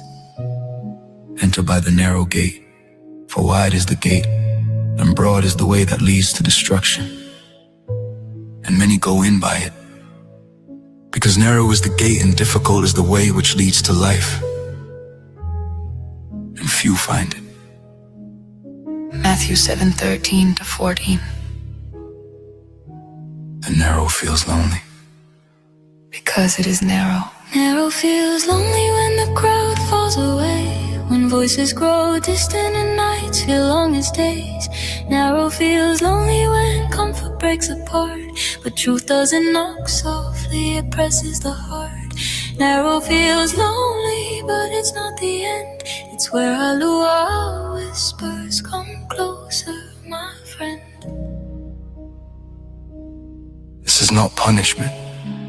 This is not failure. This is not you doing something wrong. This is YAHUAH pulling us out while we're still in the world. I will bring her into the wilderness and speak comfort to her. Hosea 2 verse 14. The wilderness is an abandonment. It's a private conversation. We thought we lost everything when the old fell apart, but he was clearing the noise just to reach our heart. Narrow feels lonely, but we're not unseen. We're being retaught how to breathe, how to lean. We don't fit the old rooms anymore. We don't laugh at the same things. We don't chase the same voices. And that's okay. because we fit scripture now. Come out of her, my people, lest you share in her sins. Revelation 18 verse 4. Coming out feels lonely before it feels free. Can I get Barat Yahuwah in the chat? If you felt the pull and you can't go back. Drop YAHUAH if your steps stay straight. Down, down, down. Tight narrow feels lonely if you felt that way. We the assembly, walking this road as one. Not many voices, but hearts aligned, undone. If you feel lonely, stay. If you feel exposed, stay. If the old world feels empty, stay. The stage passes, the clarity stays. Yahuwah is near to the brokenhearted and save those crushed in spirit. Psalm 34 verse 18. Narrow feels lonely, but it leads to light. Through quiet nights and refining fire, we lost the crowd but found his voice. And even alone we made the right choice. You are not behind, you are not broken, you are being called, you are being called. Narrow feels lonely, but it leads home.